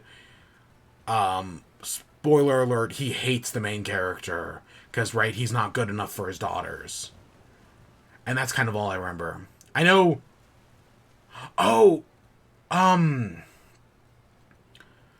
can't remember if, So spoilers, I guess, for Quintessential Quintuplets. I can't remember if the anime has had them move out yet. That may be where the second season ends, with them moving out on their own after he gets fired. That sounds right. That's where the second season ends. Yeah, that sounds right in my head. It's such a good show though. I do. It's got its ecchi scenes, but I still think it's got charming characters that are fun. I really like it, and yeah. I'm like, oh, God. Even though I've got so many other movies I want to see. I want to see, God, is Glass Onion still in theaters? God, I hope it is. I wanted to see that before it comes out on Netflix, like, next month. I want to see The Menu. I want to see the Steven Spielberg biography. What's it called? The Fableman? Right, there are so many movies I want to see. But nope, the thing that's actually going to get me out to the theaters is the fucking Quintessential Quintuplets movie. That's funny. So yeah. But yeah, I haven't been doing anything else. I've been podcasting or listening to the one podcast I still listen to. I need to just fucking start listening to Dungeons and Daddies again. Because I know, right, like, honestly, like, I had heard about it through Freddie Wong guest starring on another show. And I was like, oh, that's a fun idea. But then I saw somebody describe it as the D&D podcast where nobody knows how to play D&D. But yet everyone's having a great time. Which proves that, right, no matter how good or bad you are at D&D, you're gonna have a good time. And that was honestly even though they were talking about, like, right, how the rogue has never used sneak attack once in the show. Right, for some reason that sold it even more to me. Like, that made me even more interested in it. Somehow. So I started listening to it. I got like two or three episodes in, And then, right, something came up, and I just didn't listen to it anymore. But I wanted to, and I mean, I wasn't hating it. Like, I think it's right. The idea of a bunch of dads getting transported to a magical world, tasked to save their kids. I mean, it's not as extreme as like the Dadlands, that the Adventure Zone episode, right, which is all about dads, which is very fucking funny. Yeah. Never finished Court of Fame Flowers either. Still, I just have that one episode left, and I just never watched it because I'm the worst.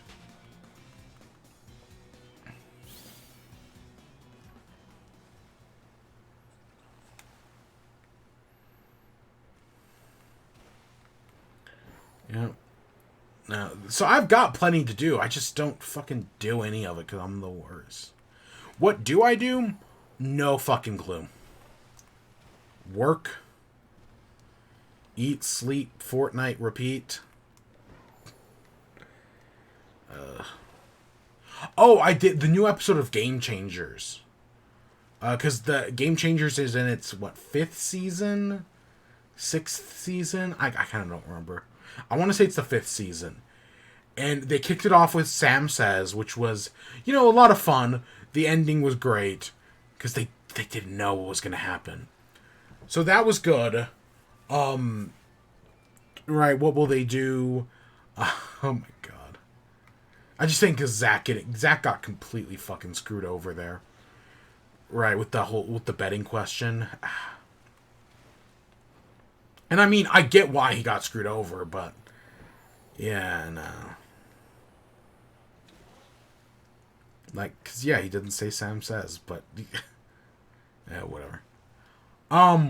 So the second episode was karaoke. And, because they had Welcome to Mountport, I really liked. And I know Welcome to Mountport got its own, like, spin-off show. That I admittedly have not watched. But I was like, oh, them doing another musical episode? Okay, that's gonna be good. And it's karaoke, where where it's improv music. But they pick, like, a fake song title, and a fake so it's a real singer, right, karaokeing a fake song, right? They've got a keyboard player, and it's just make up this song, and it's right, kind of like Welcome to Mountport. It's just really good.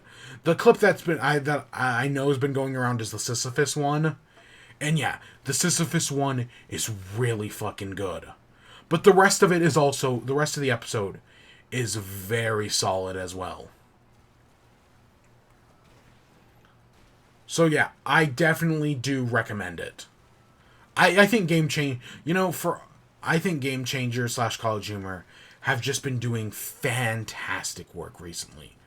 Right? I know I say it all the time, but I'll stop saying it when it stops being true, and I don't see any sign of it stop being true anytime soon. They've just been doing great work. Game Changers is such a creative show. It's so much fun. Dimension 20 is fantastic. Dirty Laundry is getting a second season, which I like Dirty Laundry. In like the Always Open sense. Which, Always Open was not a podcast I expected to like. But I got into it right at the start of the pandemic. And yeah, I enjoyed it. So yeah, I've been enjoying and I enjoyed Dirty Laundry. So I'm excited to see that get a second season. I'm sure that'll be a lot of fun.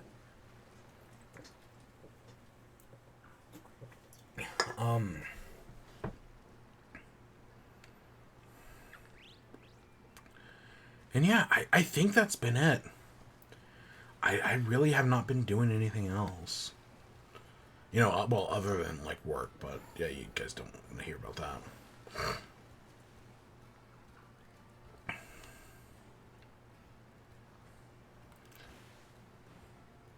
I do wonder how many... I know I have not been keeping track. I am kind of curious, though, how many times we've reset things. I mean, luckily we've still got an hour. More or less. We've got 50 minutes. Because everything resets at midnight. And yes, we are going to go until midnight. Even though we're on our last topic, we're going to just continue going until midnight.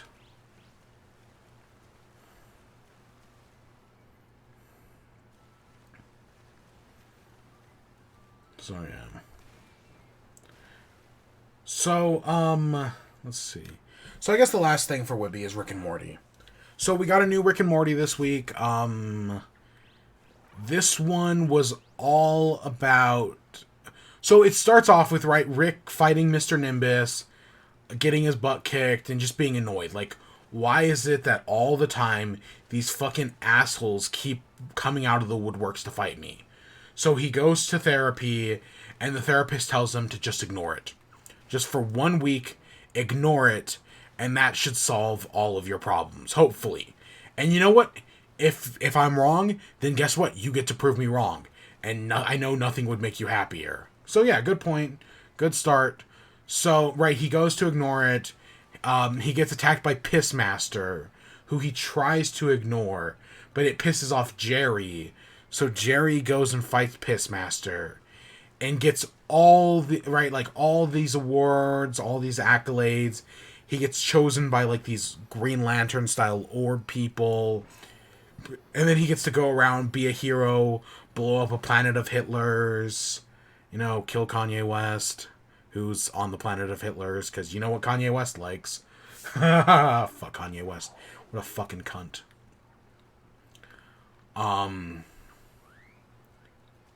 So yeah, that was a great, right, Jerry blowing up the planet of Hitlers. Okay. Right, and it's the Jeff Goldblum thing. Of just thinking you're gonna fuck up, and just failing upwards. Which I don't know why it's based on a Tumblr post, like it has literally nothing to do with Jeff Goldblum. It's literally just a Tumblr post. But failing upwards is just a funny idea. God, the sun's come back up, and I've stopped being able to tell what's what now. Curse you, sun, wherever you are. I actually don't know. That's a Pokestop sign. Curse you, sun.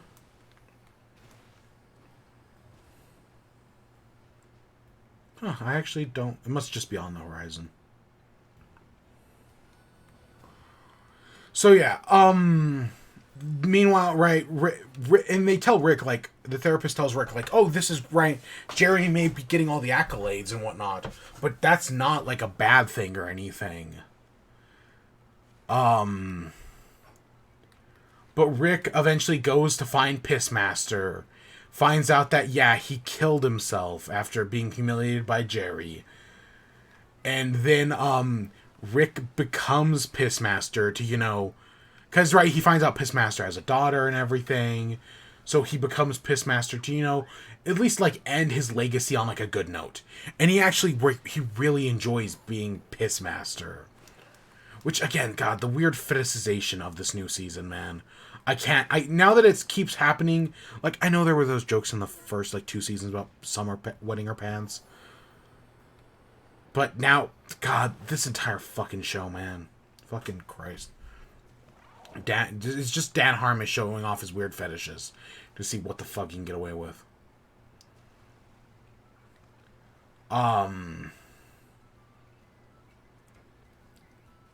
So yeah, but right, Rick becomes Pissmaster, he's all happy, he goes to sacrifice himself, but Jerry tries to stop him.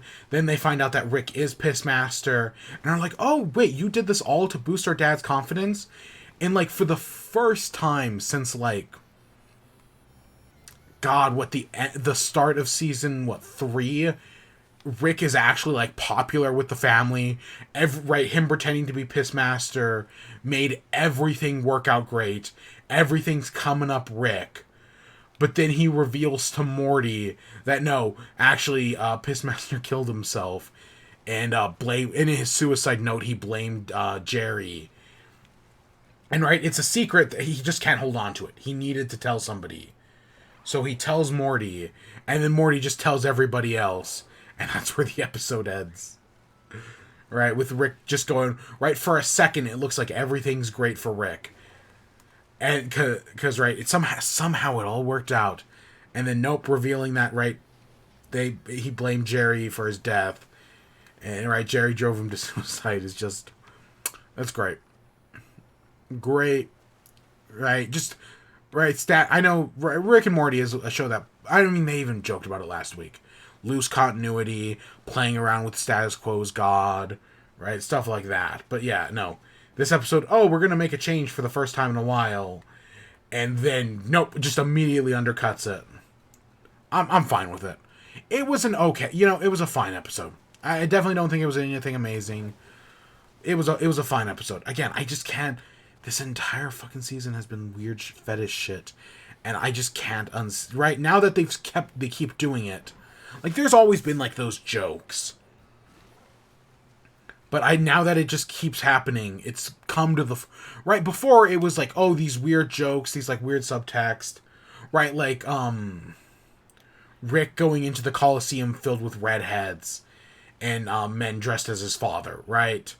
Like that was a like a weird fetish thing from the first season, but now those went from like the background to like the foreground, and yeah, it's all kind of falling apart.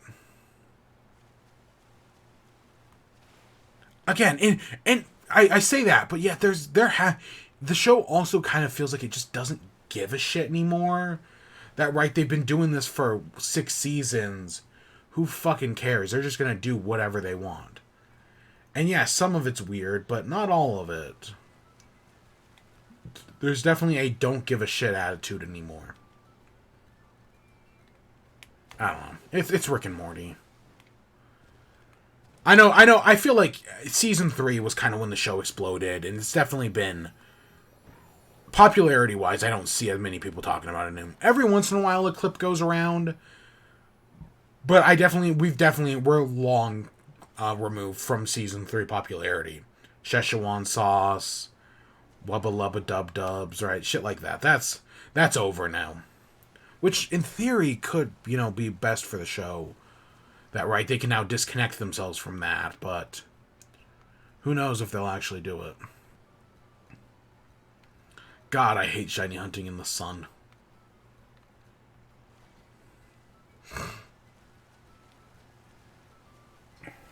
Alright, so I guess that takes us to the end. Or of what would be the end of In Chat. So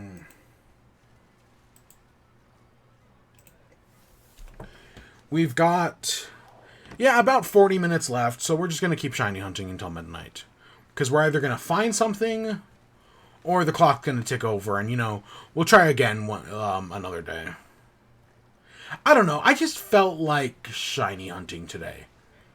Right? Because I've had all these successes off stream. I want to do something on stream. And sure, we could have played Splatoon. I know the new Grizzco weapons up in rotation in,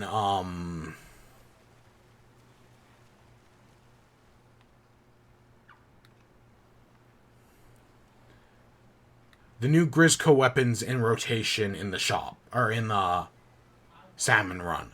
Which is, that's cool, I guess. It does a lot of fucking damage. But it also has, like, no painting ability whatsoever. Which is very interesting. I do definitely want to try it out. But I was like, let's just play some, right? I've been on such a shiny streak recently. Let's just play some Pokemon.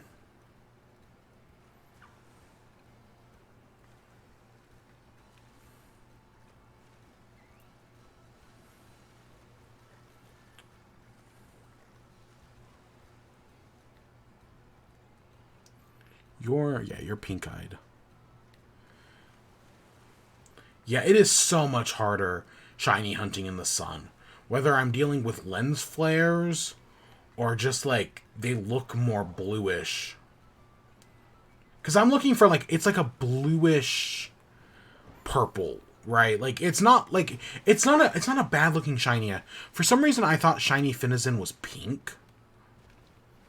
I thought it was pink, but no, it's like a purplish bluish. Maybe Palafin's pink. That might be correct.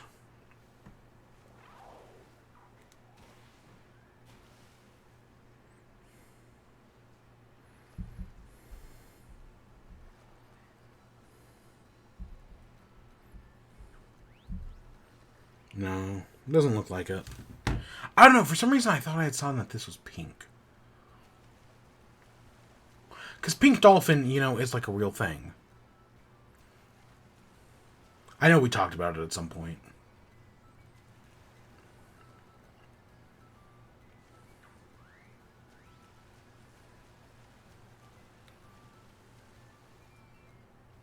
Yeah, like I see you, and you... Right, you've got that darker color, but you've got the pink in your eyes.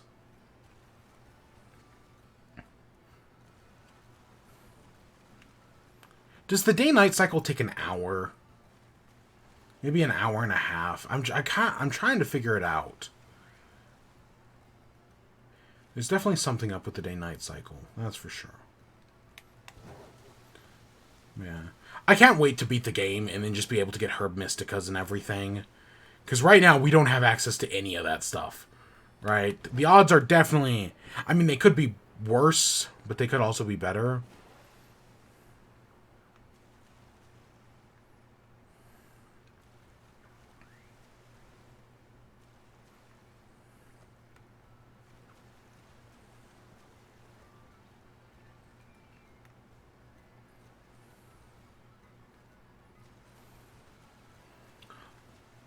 Oh, you know what I did try? You know, oh, it's your ring on your ahoy hoy. Wendy's has a new chicken sandwich. Basically it's a chicken parmesan style chicken sandwich. So it's got marinara sauce and a slab of deep fried mozzarella. And I was like, oh, that sounds good. I love me a good chicken parm, man. Oh, chicken parm's so good. So I was like, oh, Wendy's chicken parm chicken sandwich? Oh, that's probably going to be great, right? I'm going to go try that. Because I know people do like Wendy's chicken sandwiches. So I was like, yeah, I'll try that. That might be really good. That had to have been the driest chicken sandwich I have ever had. Like, holy shit. It was... Oh my god. I think overall it was probably okay. Like, if it had actually been, like, juicy. But no, this shit was drier than turkey, man. Oh my god. Like, I bet if you got, like, a big juicy one, it'd probably be fine. But no, I could not. I tried that. I did not try the peppermint frosty. Whatever. I'm not a big peppermint fan. You know, I might. I don't know. I don't know if I'll go back to Wendy's anytime soon. That kind of killed things for me, honestly. I really did want to like it. Again, I love me a good chicken parm. Chicken parm is so good. God, chicken parm. Chicken parm.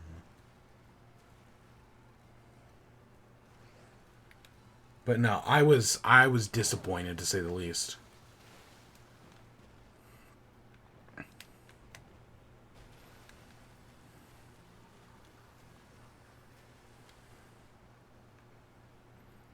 I think with 30 minutes left, so in like 6 minutes, we're gonna just start murdering them. That's I think my plan. Is yeah, at 6 minutes left, we're gonna just start murdering them. And maybe then I'll start tracking, and that'll be the last like 30 minutes. And then I'll start tracking them.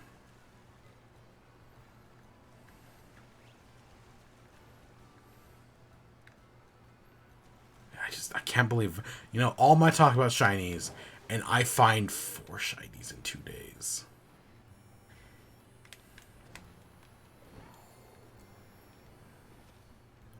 Oh, I didn't even... That's really cute. I didn't even know this was here. God, look at her sad boy face. Oh, I love her little sad boy.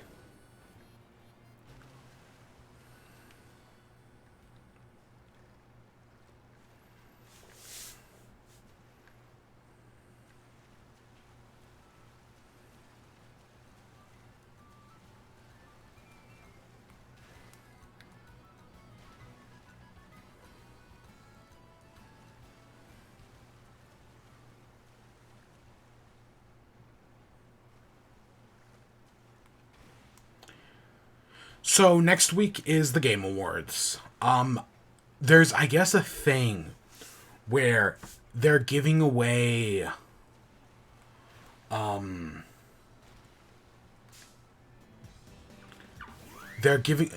guess if you watch the Game Awards on Steam, they're giving away a free Steam Deck every minute, which is crazy, right? That's crazy to think about.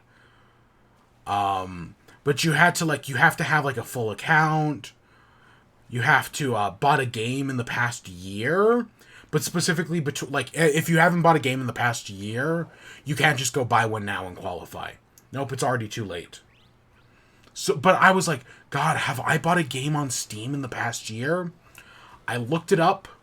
I did. I've bought a single game in the past year. Right in November 30th last year, I bought a game. So yeah, I barely qualify. So I'm like, I'm going to be watching the Game Awards anyways, because I am going to actually be watching them this year. Like, I know some years I don't. Because, in my memory, the Game Awards are like, oh god, what a slog, man. 3 fucking hours. They could easily cut like an hour off of this show, man. But then, at least last time I watched them, which I don't remember if it was I think it was 2 years ago. It actually wasn't that bad. The last Game Awards I watched was not that bad. Still, I definitely do think they could chop a half hour to an hour off of it. But, yeah. To be fair, I say the same thing about the Oscars every year. Is they could easily chop an hour to a half an hour off of it and it'd be fine. That's why I liked the year they didn't have a host. Because it really did feel like they chopped like an hour to half an hour off of it. And it was a much better show. And then, COVID hit and everything fucking exploded, and now the show's fucking shit again, and I don't even watch it. Yeah. And I think they've already got some talks about, like, what are we going to get at the Game Awards? There was a rumor that we were going to see the next Mortal Kombat game. I want to say NetherRealms came out and said, no, that's not going to happen. I think they're talking about Among Us being at the Game Awards, so that'll be a thing. I know Among Us VR. I wish Among Us VR was on PlayStation VR. I definitely know why you can't have it on PlayStation VR, specifically because of the controllers. Maybe PSVR 2 though, but I'm not buying one of those because I want to play Among Us VR. That sounds like a lot of fun.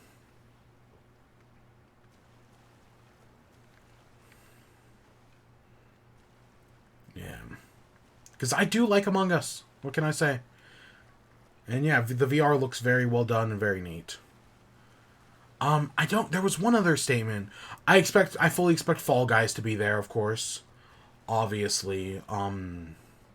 I still think the idea of the Jeff Keighley mask makes sense. That just seems like something they would do. Because they did that with Among Us. But we'll actually see if that comes to fruition. It'd be very funny.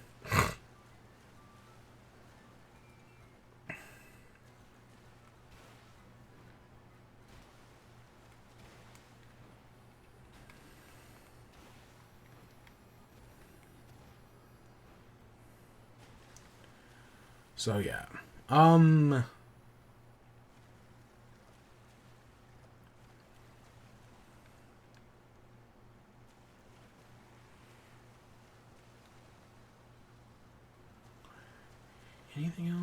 Anything else random I can think of? But yes. I think you also have to like enter a thing as well. Like I think Valve sent out a tweet about like the Steam Deck or something like that. I don't know. I admittedly have not looked into it as much as I should. But yeah, the Game Awards I think are Thursday, the 8th. I will not be like streaming a reaction to it, but I will be watching it. I think last time I watched it, I put like something on Discord or something. So, maybe I'll do that again this year. I don't know. I see no point in like streaming the Game Awards. They're like, yeah, I know they're basically just E3 conferences, but like, whatever. They're weird award shows. And there's always the copyright music I gotta worry about. I have already been warned about the copyright music in this game. That the end credits feature the Ed Sheeran song. So just the second I beat the game, be ready to mute it. Because, yeah, that Ed Sheeran song will get you copyright struck. Which, fuck, man. I mean, it doesn't surprise me. I know Pokemon Company said they were going to do it, so it doesn't surprise me, but yeah, that just makes things complicated.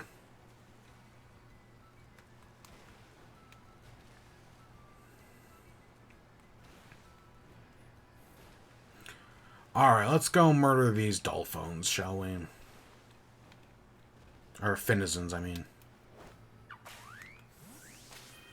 Okay, I know it's been a while, but we're just gonna save. Not like anything has literally happened the past 2 hours.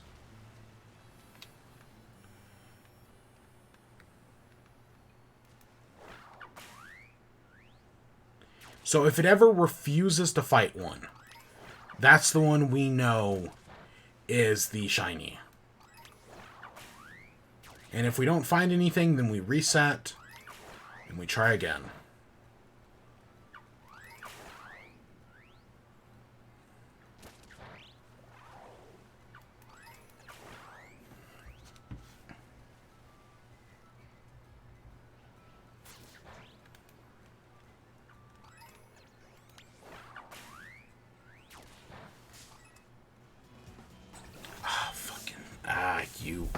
You make things complicated, Veluza.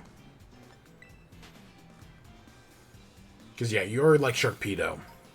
I'm good we know where that is now, though, because I had been wondering about where to find this thing. To be fair, I've been wondering about where to find Toad School as well. But yeah, I did find one. So next time, you know... And that's why I also haven't messed with any of the, like, I know I have all the mons from the other games, except for the Paradoxes. But the reason I haven't messed around with any of those is because I'm,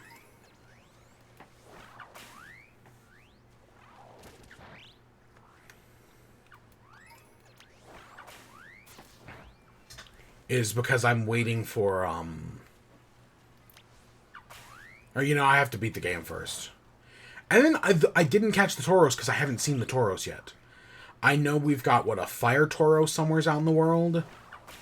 And we just haven't found it yet. So that's why while I have every other Paradox, I don't have that one. And then I didn't update the game because, well, I don't think they changed anything with the shiny odds in the most recent update. I'm just like, I'm being precautious because that's totally something the Pokemon Company would do, is make shinies rarer or screw over the infinite sandwiches or whatnot. They'd find some way to fuck it up. I think the easiest thing would be is that after you make a sandwich, the game auto-saves. Or something like that. So that way you can't get infinite sandwiches or whatnot. I could easily see them adding something like that to ruin it. But then again, they never fixed the raid resets in Sword and Shield.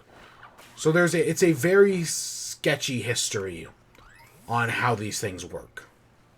Right? For fixing it in Legends Arceus, they didn't fix anything in Sword and Shield.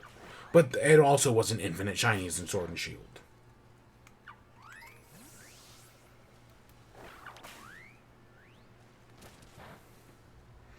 I have also not been keeping... I know we're somewhere in the 70s right now, but I definitely have not been keeping track.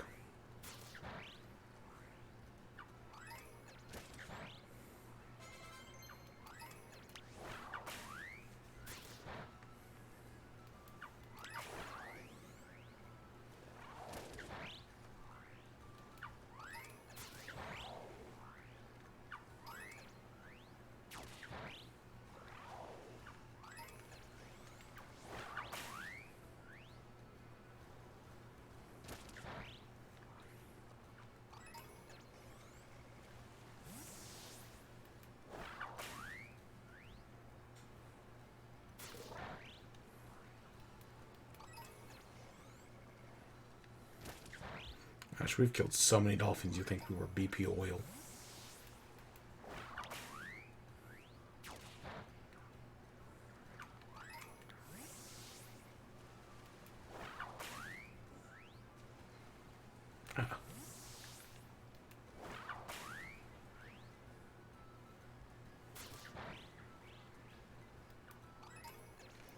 Oh, is that it? Is the... Yeah, I don't... The raid's not showing up on the map anymore. So that must be all of them. Yep, nope, the raid's gone from the map. Huh, so now if we close out, and then open back up the game... Nope, just start the software.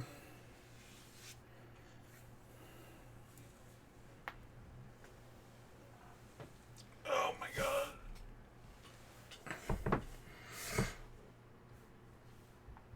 So we killed, I want to say we're at, my guess is right now we're at 86. Again, I'm not doing a great job at keeping track. But I think we're, yeah, around 86-ish.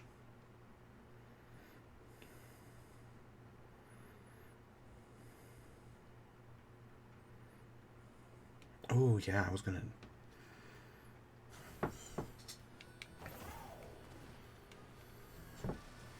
I do, honestly, I do like this. After doing a few of these raids, right, like this, I definitely do like the Let's Go feature. I know, right, I know it's kind of clunky and it doesn't always work how you'd like it. I still think the Let's Go feature works fine. And I'm definitely I have not looked into whether or not it does IVs yet, though. That's definitely something I'm going to have to look into, on whether or not we're getting IVs from doing all these Let's Go battles. Because that might make Let's Go grinding so infinitely easier. And I know you could just use bottle caps, because I think they removed the level 100 bottle cap limit in this game. And I think bottle caps are less rare now as well.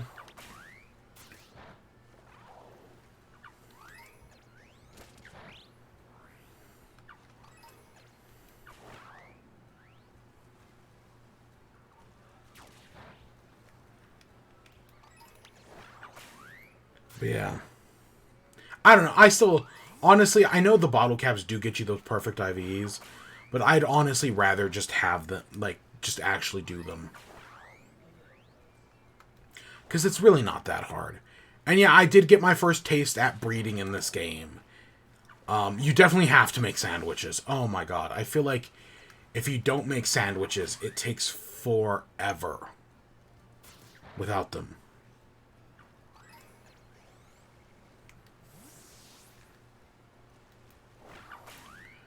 Because, yeah. I mean, So, yeah, because, yeah, I made the... Because I don't even have level 2 sandwiches yet. For breeding power, I only have, like, level 1. But, yeah, I did that. And then I tested out, right, going to the top of one of the towers to see if I could infinitely walk on those to, you know, hatch eggs faster. And, yep, sure enough. And then I've got Naira to use Flame Body to, you know, hopefully speed things up. And yeah, that worked. And I think egg power also speeds things up as well. So that was number 100. So we've killed 100 Finizons.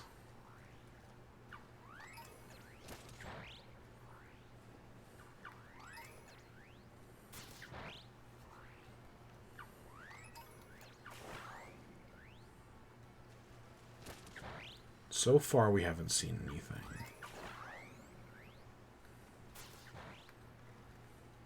I don't know. We have to be careful because Port Miranda's right there. Right, like that one over there. You know, we just gotta hope it's not that one because that one's way too far out of reach.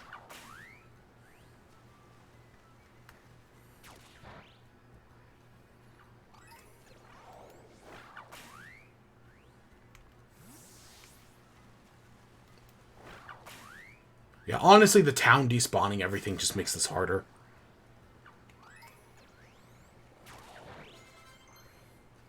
But yeah, I saw the Finizons were in the raid, or were in the, right, the mass outbreaks, and I was like, yeah, I wanna, a shiny Finizon would be cool. Yeah, I'd like that. Especially because, again, I thought it was pink. I may have been wrong on that front, but still think it would be cool.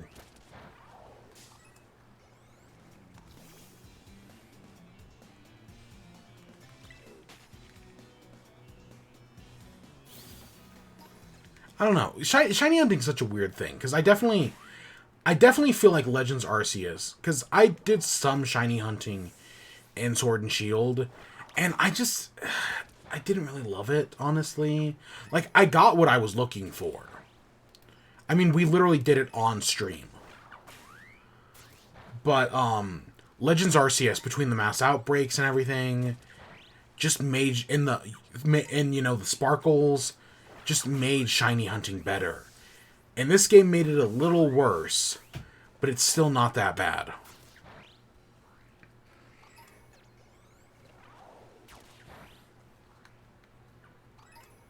Yeah, God, I just gotta hope it's not those things. Okay, there's number 2.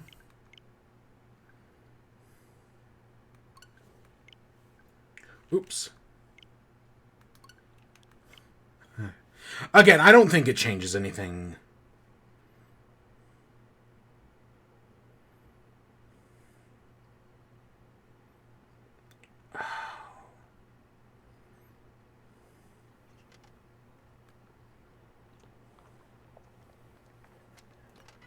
Nah.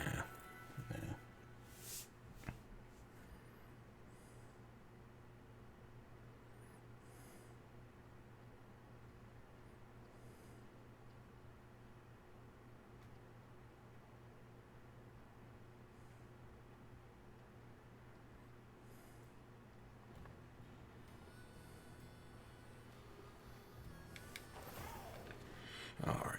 And yeah, so tomorrow we'll definitely be back to, playing the game proper. We're definitely, the first thing I want to do is the next Titan raid. That's like that's priority number 1.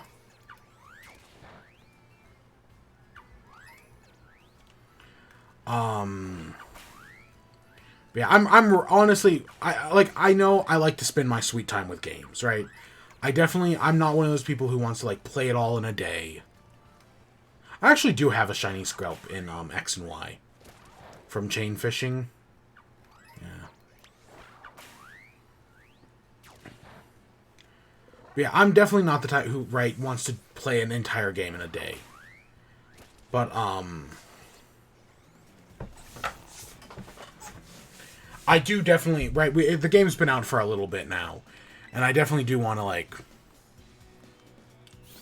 get to the end, especially because people are spoiling the ending. Right now that it's been 2 weeks, people feel good and being yep, here's the entire ending of the game. So I have definitely gotten some spoilers, because if the game's been out for 2 weeks, oh, you better have played it by this point, or else, yeah.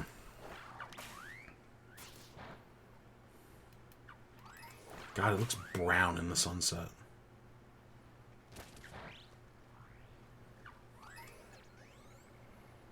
It's interesting how time's still ticking onwards. Even though...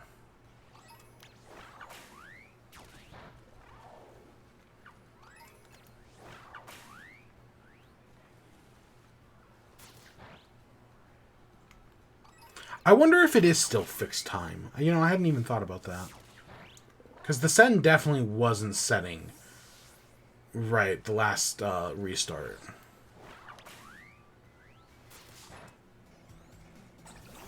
God, honestly, these things suck. They're like Sharpedos and the Isle of Armor. They're just such pain. Oh my God, they're just such pains in the ass to deal with.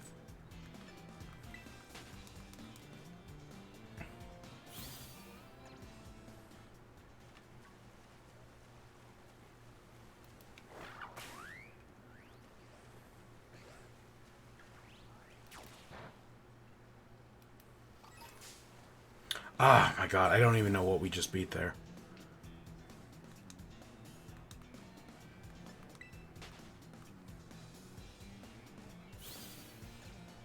Okay, we did beat a Finizen.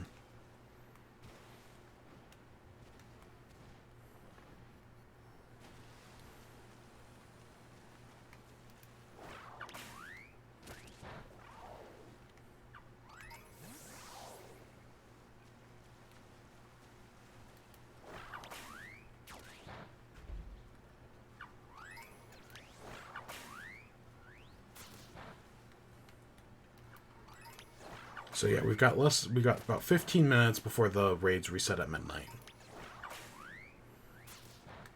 So we're cutting it down to the wire, which sucks. Of course, it is night out now, and that makes resetting... Assuming the resetting, again, was working. The town resetting. I know picnic resets work. That's every method I see talks about picnic resets.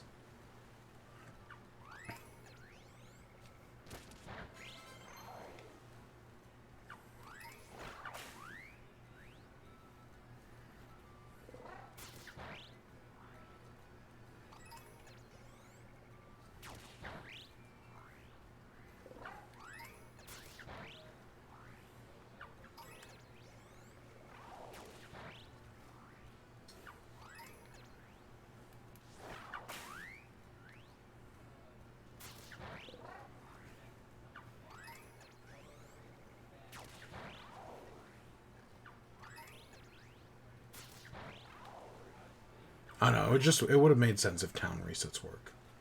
I see no reason why they wouldn't.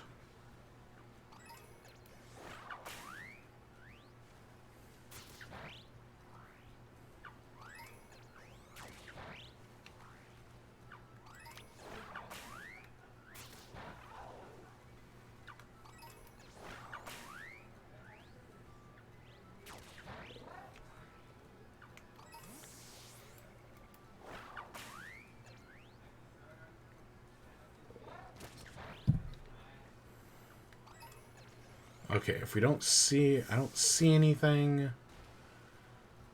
Alright.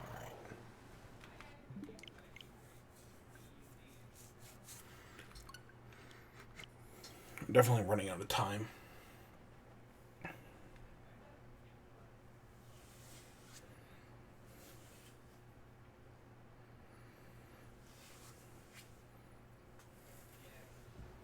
Yeah, so we will definitely be back tomorrow with normal Pokemon. Sunday, no. I know I should play more, because we're definitely not beating the game tomorrow. We'll do one gym, the final Titan in the next Starfall, and that's it. And then there's a post game, obviously. So we've still got plenty to do. So yeah, it looks like the time in game is not based on actual shit in game. It's based on your Switch's clock. Huh. That's rather interesting. That does...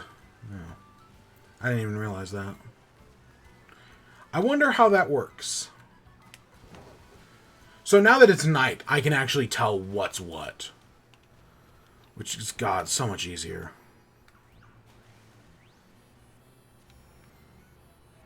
Yeah, it's so much... hunting in the water is such a pain, because I can't tell. I just can't tell. I definitely do feel like we see more Pokemon, though, when we reset, like, on the boat. Again, assuming the boat reset's actually resetting things. I don't see why it isn't. That's the thing.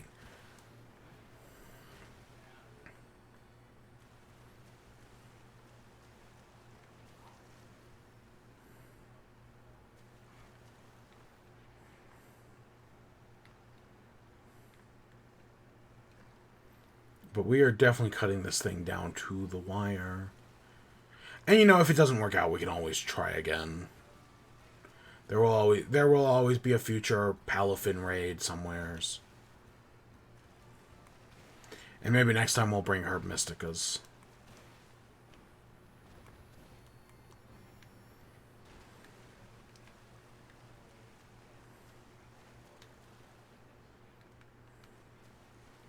But this is the life of shiny hunting.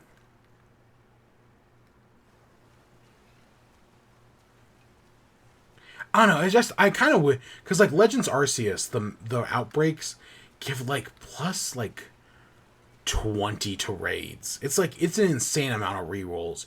Whereas this, it gives plus 2.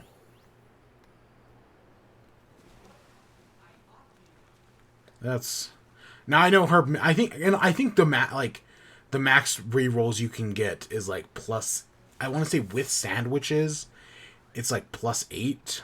I think it's sandwiches, shiny charm, and 60 plus outbreak. It's, yeah, I think it's +8 on a reroll.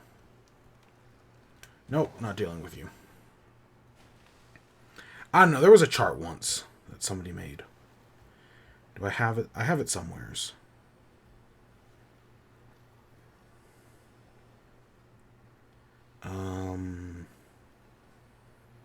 I've read so many charts. So yeah, the max rerolls you can get is 8. With the shiny charm, 60 plus outbreak, and sparkling power 3. Which basically makes it a 1 in 500.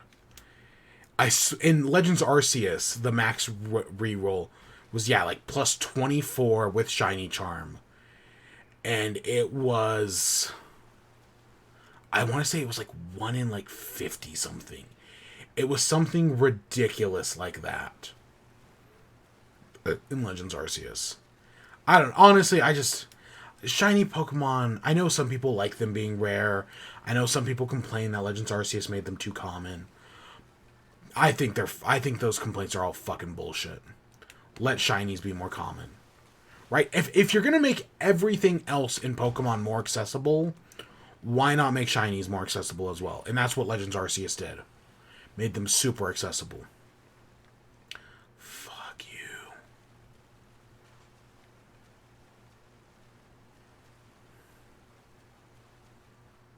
God, just seeing that thing annoys me.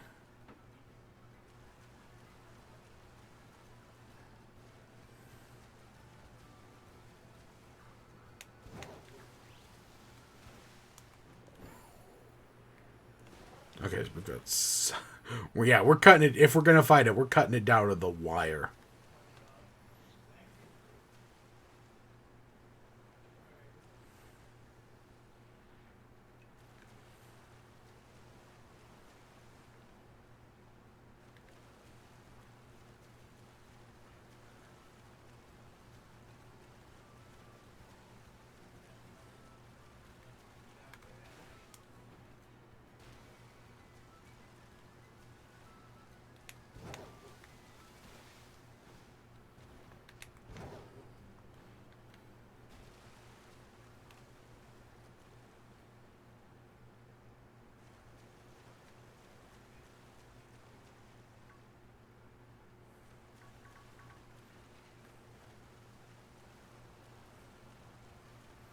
It would actually be very funny if I could set up a water picnic. I can guarantee... I don't remember them saying you can't, but I can almost guarantee it's true. But that would be funny. Water picnic. Yeah. Oh, you can't... Wait, what? Wait, what just happened? Can we set it up on this boat? No. Because, yeah, we're still technically in town right here. Honestly, when I hit picnic, that was not what I expected to happen. I just expected it to tell me no. Because, yeah, I know you can't set up a picnic while riding. I didn't even think about that. I like Koraidon and Miraidon, you know. Well, I do hope in a future Pokemon game, they just let you ride, instead of having, like, one specific ride Pokemon, they just let you ride, like, kind of like a mix between Let's Go Pikachu and Eevee and, Sun and Moon, where you just have certain Pokemon that you can ride. So, like, if we had caught, like, a Cyclizard, we could ride that. If we caught a Tauros, we can ride that. Oh, flying? Yeah, you can fly or /glide on any flying Pokemon, right? If they just kind of opened up what you could and what you couldn't use, instead of just having one Pokemon that does it all. God, the barrier's, like, right there. Ugh. It's very... Right? Like, it's not a bad... Like, Legends Arceus kind of, right, has, like, the 5 Pokemon. But I would love to just go out into the wild, find a Cyclizard, and boom, now I can ride that. Now that's my Ride-Mon. Right? Because that's kind of like, Let's Go Pikachu and Eevee does some stuff like that. Where there's the Pokemon that follows behind you. And, like, certain Pokemon, like, you can fly on. It doesn't really affect anything. Right? Like, I think you can fly on Charizard. Or you can, like, ride Snorlax's belly, right? Stuff like that. That is a lot of fun, you know? It's fun ideas like that.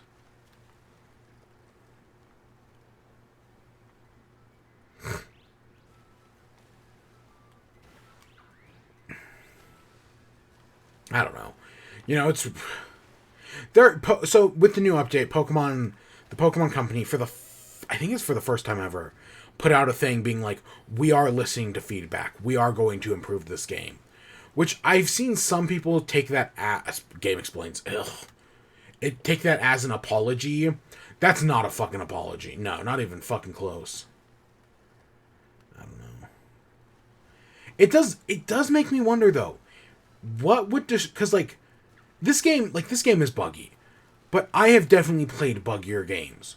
Whether that be Fallout 76 or Skyrim.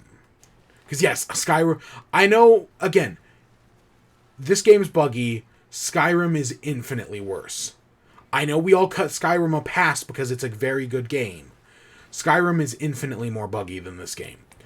And it's still buggy fucking 10 plus years later. Has it been 10 years? Yeah, it's been 10. I think it came out 11/11/11. So yeah, it's been 10 years. Right, like, I've played infinitely buggier games. But yeah, like, Fallout 76 did not ruin Bethesda's reputation. So what? The question is, what will? Right? It looked like Cyberpunk 2077 destroyed CD Projekt's Red reputation. Nope. They've mostly recovered. Between the Witcher TV show, the updates for Cyberpunk, a lot of people are more trusting of CD Projekt Red right now than... Not ever, no, like, they definitely lost some trust. I wonder what it would take the Pokemon Company to hit that same level. Right? Like, how broken would a game have to be to get the backlash that, like, Cyberpunk 2077 did? I don't know, it's just something I was thinking about, like, how bad do you have to fuck up? Because like, yes, again, I've said it before and I'll say it again. If it wasn't for the lag, if this game ran at a consistent 30 frames per second, it would have reviewed better. I feel like people would look on it more favorably. The bugs would all still be there, but, you know, people wouldn't give a shit because it ran consistently. Because that's Skyrim. Skyrim is fucking filled to the brim with bugs. Fallout 76, filled to the Fallout 4, I meant. Fallout 4, filled to the brim with bugs. Nobody fucking cared, and reviews gave it 8 and 9s out of 10. But it's the second the frame rate struggles that people give a shit. Fallout 76, Cyberpunk, those games have inconsistent frame rates, especially Cyberpunk on, like, an Xbox One and a PS4. That's when people start complaining. And I think it's more highlights that just the entire games industry is kind of fucked, right? That, like, we're willing to give up a certain level of quality and polish for certain things. I mean, I'm as guilty as anybody else, obviously. And just because I haven't dealt with as much slowdown as other people. Ah, there it is. Midnight, the mass outbreak is over. The old king is dead. Long live the king. Alright, let's go see what else is new. So we didn't find anything tonight. You know, it's how it happens. Let's see what we got. We got Flittle. Another Swablu. Honestly, I'd expect there to be more mass outbreaks. I feel like there's only ever, like, 6 per day. It's always kind of disappointing. Nothing up here. Nothing over here. There's this one over here, but it's of an unknown Pokemon. We got Venomoth over here. We got Love Disc over here. Weasel, Magnemite. And that's Magnemite's probably the last one. Oh, there's a Cone Bee one. Okay. So today was a failure. You know, it happens. There will be a next time. And next time we will have sandwiches. And things will go better. I like that. Even though we're not in... I love how we shield ourselves even though we're not in the rain. Ooh. Wait, did I see something back there? Oh, it's just you selling super potions, I guess.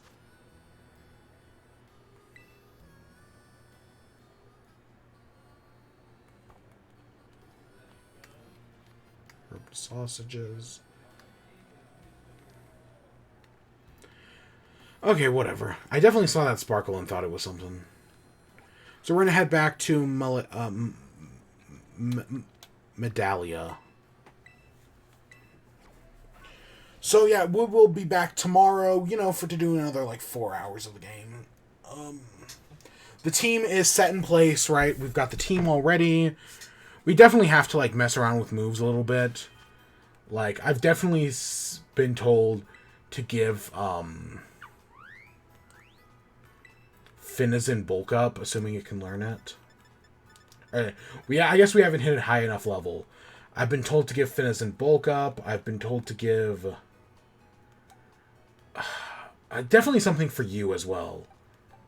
I don't know. There's a few things that I've been like, yeah, you gotta get... I know Finizen learns Jet Punch. I just knew we weren't at that level yet. Because, yeah, I know Finizen's pretty OP. I know Cyclizard's pretty OP from what I've been hearing. You know, we just gotta keep leveling things up. They're nuts. You expected churros to be spicy? Weird kid. Yeah. And I know there's a Charizard event going on this weekend, but of course we've got nothing ready for... We're definitely not doing it, because 1, we haven't beat the game, and 2, we don't have anything ready for the Charizard event. I mean, look at these fucking teams. And Aqua Maria definitely isn't high enough level to do the Charizard, right? Like, because Finizen gets strong by switching it out, but you can't switch it out in raids. So, yeah, no. That'd definitely be a terrible idea. But I'm actually really happy with the team. Honestly, the team's turned out really well. We just gotta, you know, now we gotta head down to the lake down there. I have been told to update the game, though, because I guess the lake lags pretty bad, but the update has fixed some of those problems. I just don't know. Again, I don't think anything has changed with the shinies at all. But I guess we'll wait and see. But yeah, we will be back tomorrow, and we'll continue on with the game. Yeah, you know, I was happy to do some shiny hunting tonight. You know, it was fun. I know we could have done Splatoon, I know we could have done other things, but I wanted to at least give it a stab. It's not like we had much to talk about in chat. And next week we got the Game Awards, which is going to take up all of our time. Because, God, the Game Awards are huge. But yeah, with that, I hope you all enjoyed. Stay tuned for more. Till next time, peace.